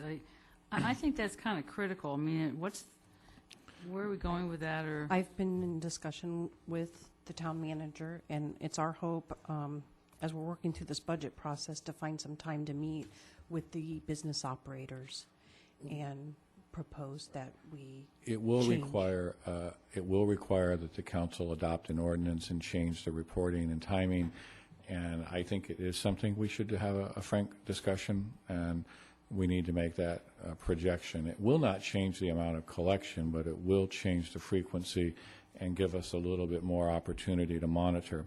And the big concern staff would have is voluntary monitoring of information on the off months doesn't really give us anything to go off of, and it's more work for the hotels, and there's no validation, whereas our current process provides that. So I think in concert with the council's previous commitments, what we need to do is sit down and meet with the business community and hear what their concerns or issues might be, and put that in front of you as part of our package. And that will probably come in July or something like that, as we know where we're going. No, I agree. They might have some very valid concerns, but they might also say, yep, this number's here if you want it. Unaudited data, we can give it to you. So Well, I remind I just want to everybody. hear what they have to say. I just want to remind everybody that's hearing this is the TOT tax revenue is ours from day one when it's paid. The owner-operator is responsible for setting that aside to have it, to pay it. It is not the operator's earned income and revenue. So I just, it's not like we're caking it from them. It's their responsibility to safeguard it and make sure it's there when it's due. And in some ways, we could be helping them by not letting them hang on to it for 60 or 90 days. Any comments? Kathleen, first of all, thanks for a great report. It's I don't know who made the comment. It's actually really easy to report on somebody else's mistakes. In the future, you will undoubtedly make mistakes because you are human, I believe. And I encourage you to be as open as that. And if this council acts like you should be superhuman, then that's our fault and not yours. So please continue with that. The more information, the better. The sooner, the better, et cetera. I am concerned. I hope that the mayor is correct. I do feel the business is certainly ticked up in town. Whether it's ticked up to the point it has in the past, that remains to be seen. So I'm concerned about the reserve at the end of the year, knowing that next year is going to be, excuse me, is going to be really tough. So anything that we can identify now that is discretionary, I think we should try to find ourselves a little pool, and if we don't have to pull that card, we won't. And that is what we've done, and I think when you see our next presentation, you'll see that that's the strategy we're basically advocating as we build the budget for next year. Right, and I'm thinking of the last 3 months of this year. 3 or 2, yeah.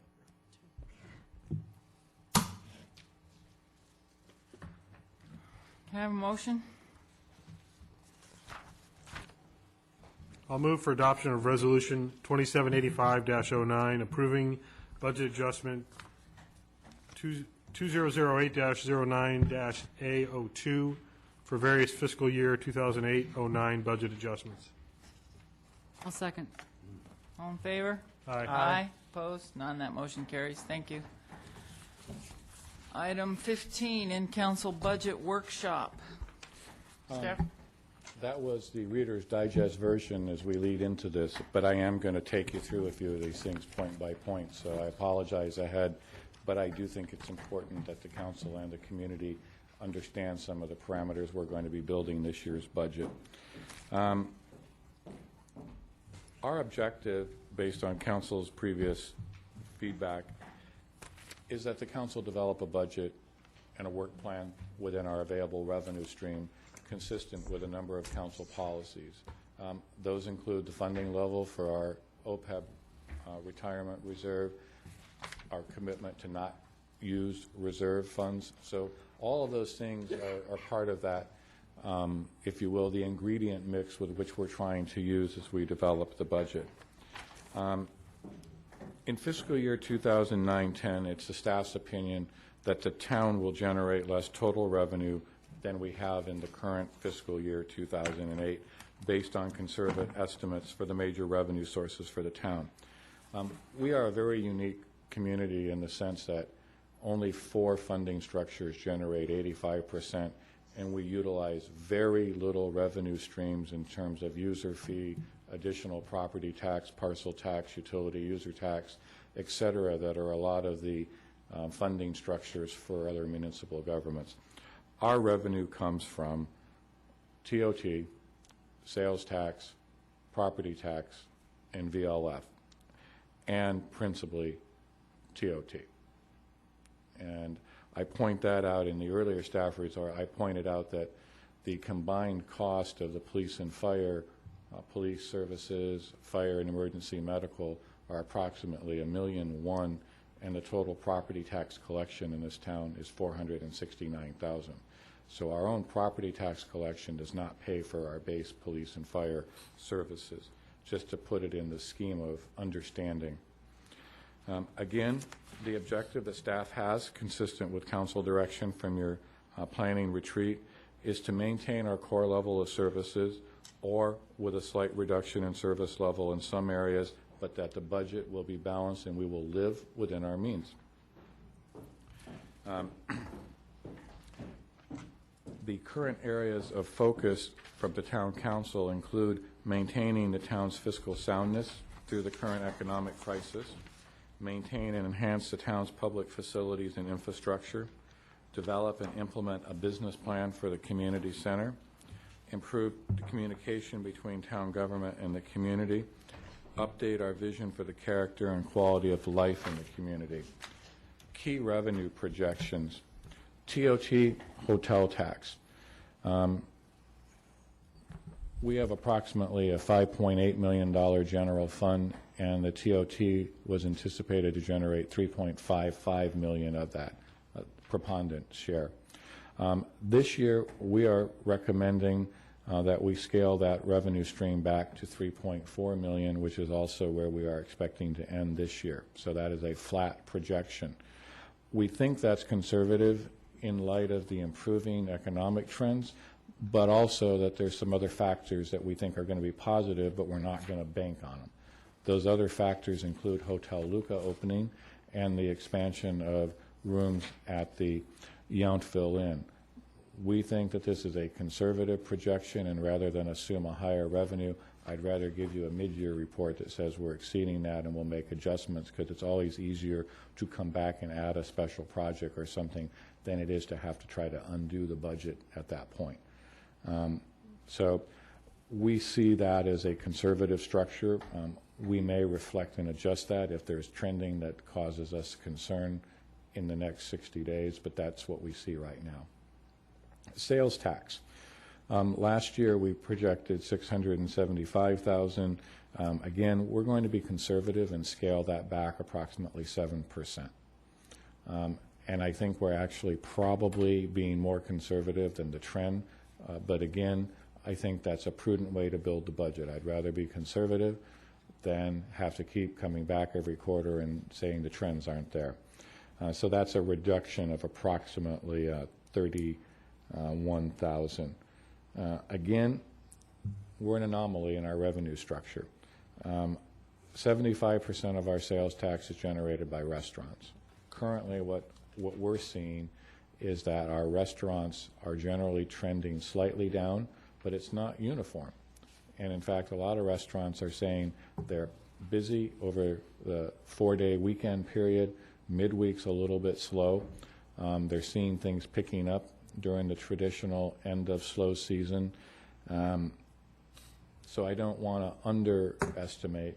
Also, the restaurant with Hotel Luca will be opening, and we really don't have a good trend analysis yet for the retail sales that are being generated by the Napa Style and the Bottega, as they are still very much new in their sales tax data collection. So those are some positive trends.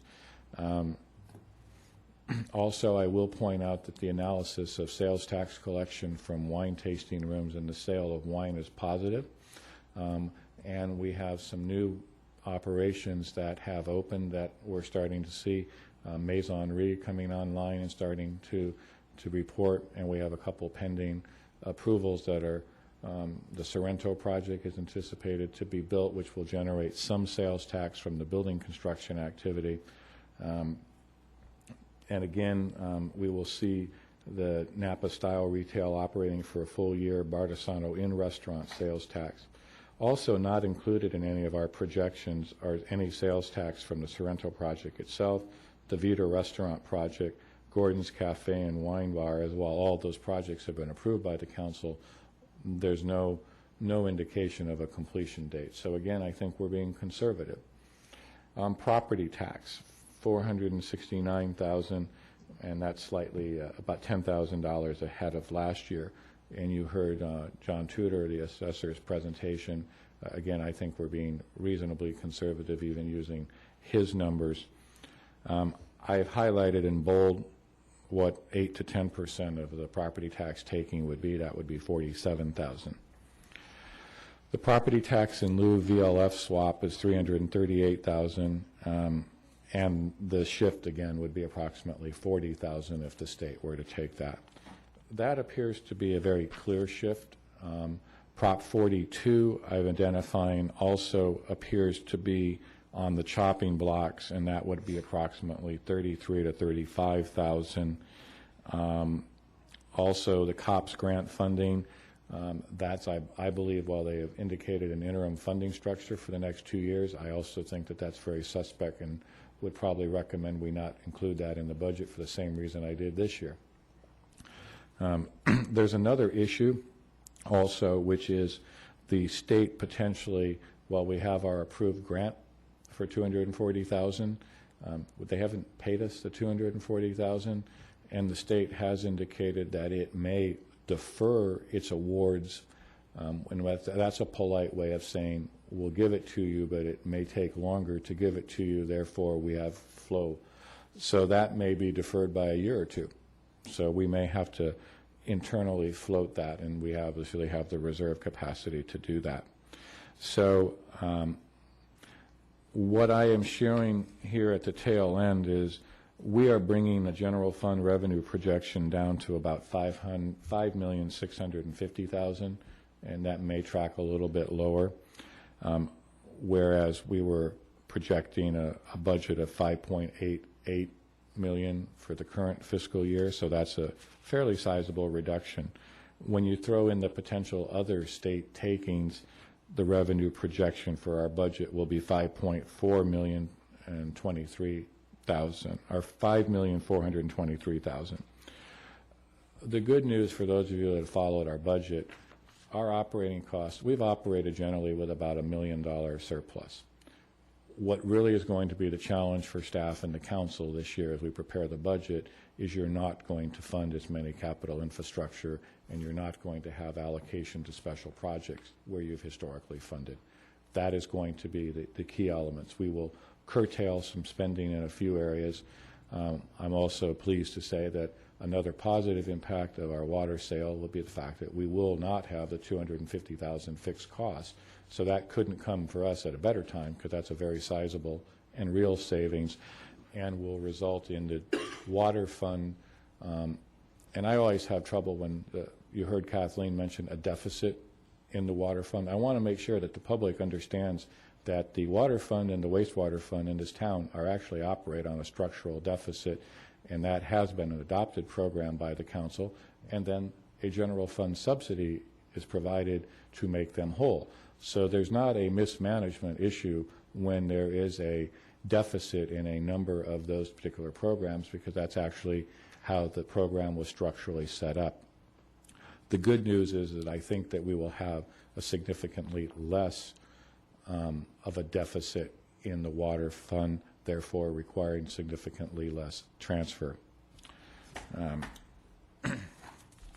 Next part of the conversation are some of the parameters and key assumptions that staff is making based on prior conversations with council and policy guidance, and I'm just going to go over them to make sure that that's consistent with what your expectations are.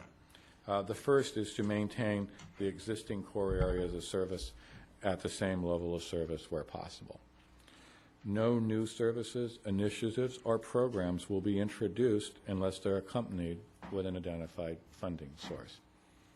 Now, that sounds easy to say now, but when we start doing something, it may mean both at the staff level and at the council level, we have to have a serious conversation about, does this new thing we want to do have a funding structure, or what are we going to do to identify the funding? But that will be part of our analysis.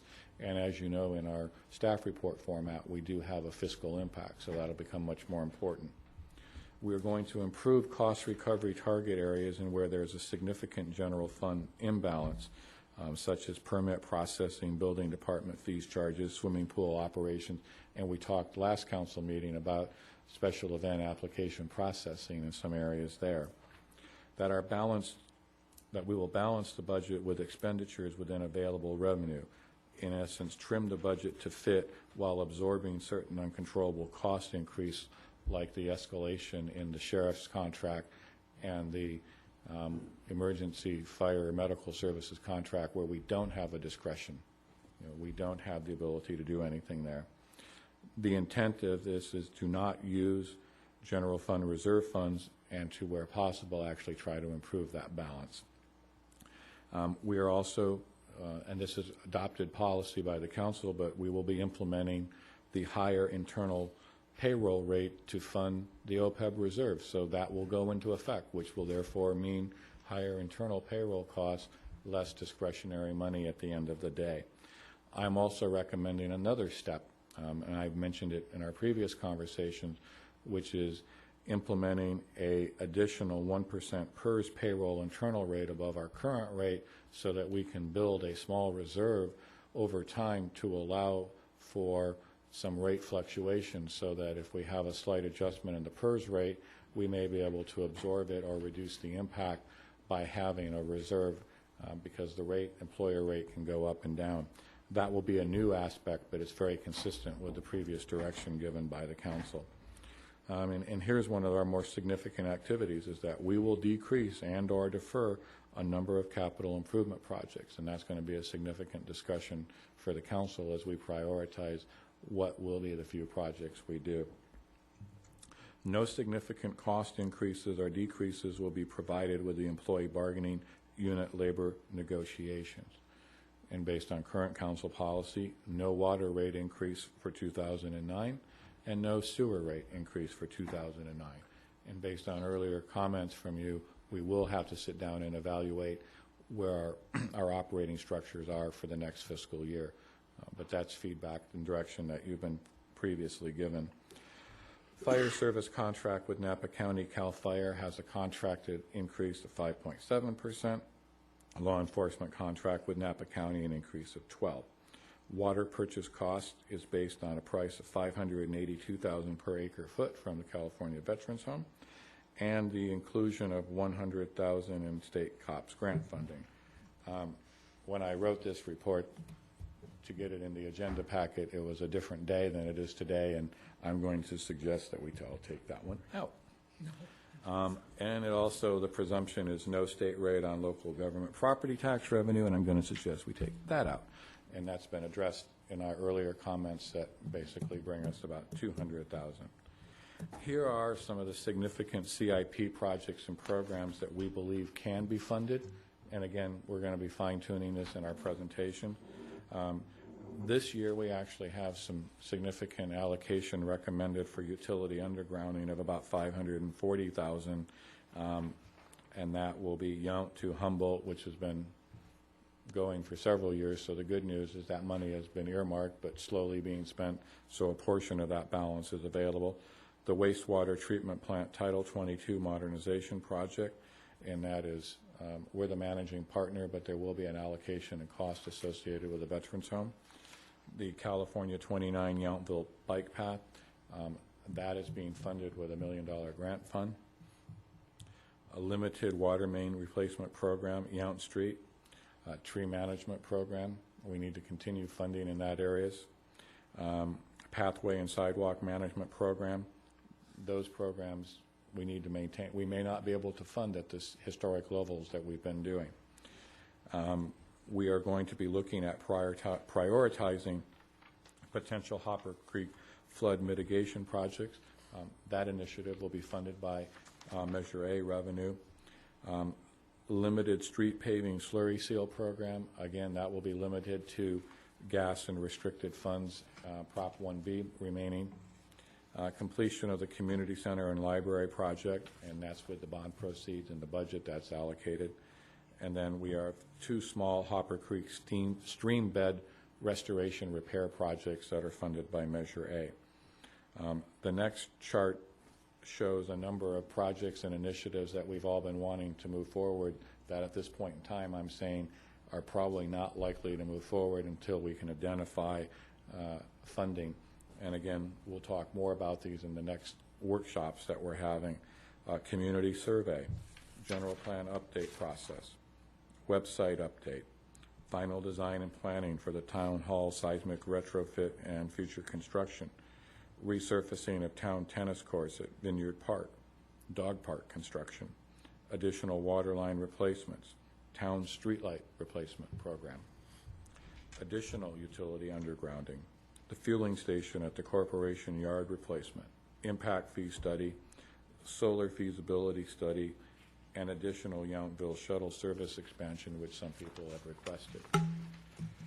As you can see, you're going to have some weighty discussion points, but as we finalize and put some of this information into the budget, we wanted to use this initial budget workshop kickoff to make sure if your understanding of our nature of revenue projection and those parameters still make sense and are consistent with the council.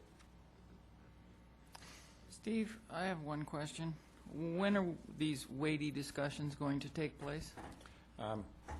We will be scheduling weighty discussion number 1 will be part of your regular June 2nd council meeting. We will bring a certain segment of the budget to you then. And based on the council's current commitment today, weighty discussion 3, 4, and 5 will occur on June 8th between 1 and 5. I'm hopeful that we will get through the lion's share of the budget in those 2 workshops, because if you recall last year we did 2 workshops, but they included the initial revenue projection analysis and some of the overview as a part of that, which we're doing tonight. So we'll have a better feel on the 8th if we need an additional workshop. And then we could try and do that on your regular meeting of the 16th, or we could look at an additional special meeting based on your interest. Okay, thank you. Is this the final year of our contracts with the fire and the sheriff? No, they're on staggered contracts. This will be the final year of one of them. Councilmember Dutton and I believe it's fire, and I believe we'll be renegotiating. I will indicate that we did have a conversation that this is not the year to be talking about service expansion and staffing increases and things like that.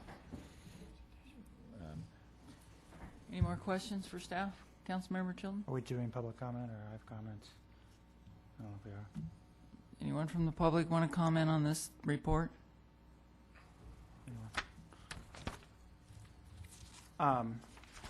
First of all, I want to say I appreciate what I think overall is a very conservative look at next year. I agree with virtually everything in the budget parameters. The one thing I want to say, and I think it's fairly clear if you talk to employees of the Veterans Home who are getting notices of layoffs, is regardless of what the outcome of the election is, which is now over, the state of California is in a total disastrous mess. And it's not if the state's going to be in a mess.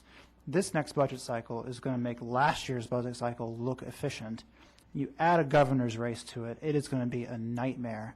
And I really think that the last two bullet points, the inclusion of the $100,000 in COPS grant funding and no state rate on local property tax revenue, I think that we should not include COPS. We didn't even get it all this year. We didn't budget it last year. It's not going to come this year, this next fiscal year. I think we need to at least assume, if we're going to have the tough discussions, we might as well not have multiple ones. We might want to have two scenarios or some sort of rankings. I think what's going to happen is the budget mess is going to go out for months and months, well after our budget is already passed. But we should at least have some feel on the council on this significant CIP projects we can do or other things of what's next, because what we don't want to do is wait until October, November when the state just goes totally implodes and we're like, oh, we've already burned 4 months of our fiscal year. I don't think insolvency is out of the question for the state. So I really think that we should at least create some sort of buffer that is larger than the $40,000 we did last year. Well, I think that I'm going to echo that, and that's why I presented to you numbers that show the magnitude. So with that feedback from the council, we'll do that. Again, as I indicated, I think the challenge that you're going to be faced with, we can maintain our core level of services, but we are not going to have as large a maintenance budget. We're not going to be able to do some of the things as quickly as some people, and certain things that we've been looking at, we may take 2 to 3 years to get there. I think the neat thing about our structure is you can prioritize your projects. Most of what we're talking about that you're going to have to weigh are projects, and if we get money ahead, you can pick a project, and the project can come out and be funded. And I mean, that's a conservative way of looking at it, but I think that's an appropriate, with our current staffing component, there's not a lot of core service to really play around with in that sense. So it's project and a little cutback here and trimming. We've attempted as a staff to look at trying to reduce some of our areas by approximately 5%, but given the nature of what we do, it's not necessarily achievable in all areas because, for example, public safety, how do I reduce 5% when they're both contractually going up 5.7 and 12?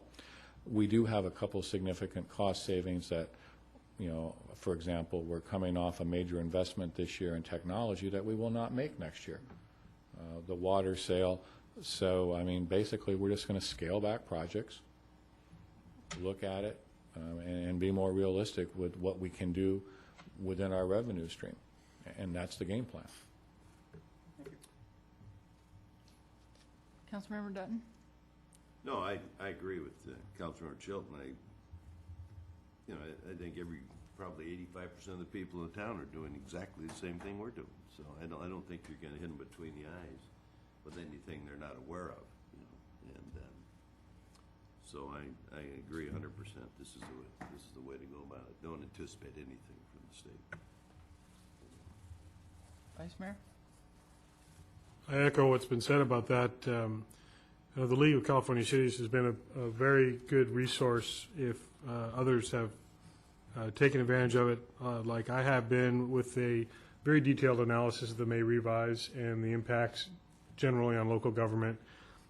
Certainly, in the coming days and weeks, we're going to have more concrete information to go with rather than speculation and Plan A versus Plan B. I'm going to be attending on June 3rd a budget review day up at the Capitol with some other, again, it's sponsored by the League. I think everyone here is invited if others are interested, but I think now is as important a time as any to keep in touch with our legislators. There are opportunities if, looking at what just happened in Napa with the flood control money, granted at the federal level, I truly believe that keeping in touch with the people making these decisions in Sacramento does matter. And so we need to be proactive, I think, and make sure that they don't forget about Yountville and Napa County in general. So absolutely agree that this is going to go well beyond June 30th of this year, that we cannot anticipate anything that's not already in our hands coming from the state. So I appreciate staff being extremely conservative. And I think one of the points to be reemphasized is we aren't cutting core service to the community at this point. I mean, many of our neighboring cities are talking about libraries, very basic services. We're talking about not being able to do as much additional benefit to the community. And so I just echo that we're in a much more enviable position than some of our neighbors. I would agree. I just want to clarify for the record, Sharon, the water purchase cost is $582 per acre foot, not $582,000. Thank you.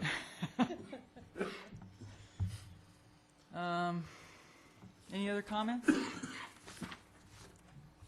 Should we take a break, or can we get through staff informational reports, et cetera? Do you have any reports? Does staff have any reports? No, we're good. Good.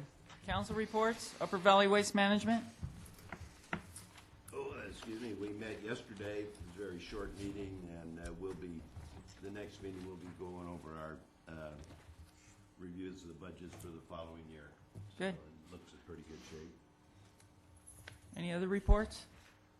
What was it, a month ago? We had the special meeting for the NCPA, which we both forgot about last Right. meeting. I went back and looked at it. The only items of interest was a discussion about the City of Napa trolley downtown. NCPA staff suggested shutting that route down. And also Route 11, which goes essentially from Calistoga to Santa Rosa. Nobody, including the City of Napa officials, spoke up to save the Napa trolley, so I think that thing is headed towards death, and there will be trolleys out there looking for a home, so maybe Yountville is it. That was discussed at the meeting. We've already I know you all guys indicated have our already talked willingness about that. to The other thing, to house the homeless trolleys.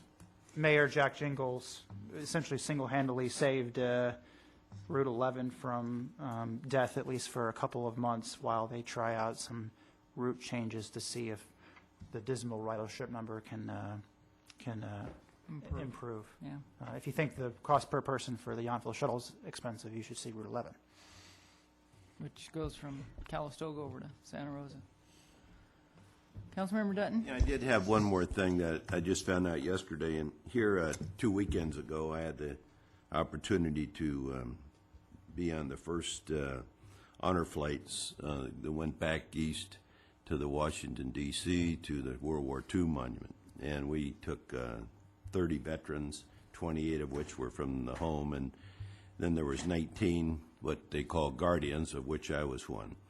It's quite emotional. It was you leave on Friday. We spent all day Saturday in the Washington, D.C. area. Not only did we see the World War II monument, we also made 7 other stops. Every monument possible, we saw it. So needless to say, it was a busy, busy day, and came back. And yesterday, when I took the photos I had taken up to Dick Hum, who is sort of the ramrod from the Vets Home, he indicated that they're going to do this again in June. I think it's the 18th, 19th, and 20th. I had heard that it wasn't going to be until September, but apparently they had the funding, and I just wanted to pass that along to anybody that would think they would be interested in this as far as being a guardian.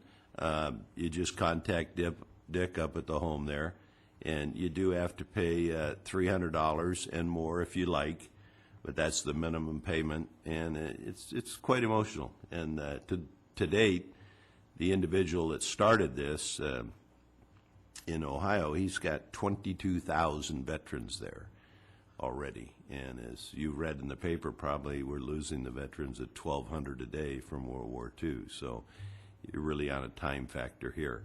But that particular day, we were there with, there was some 500 veterans from various places.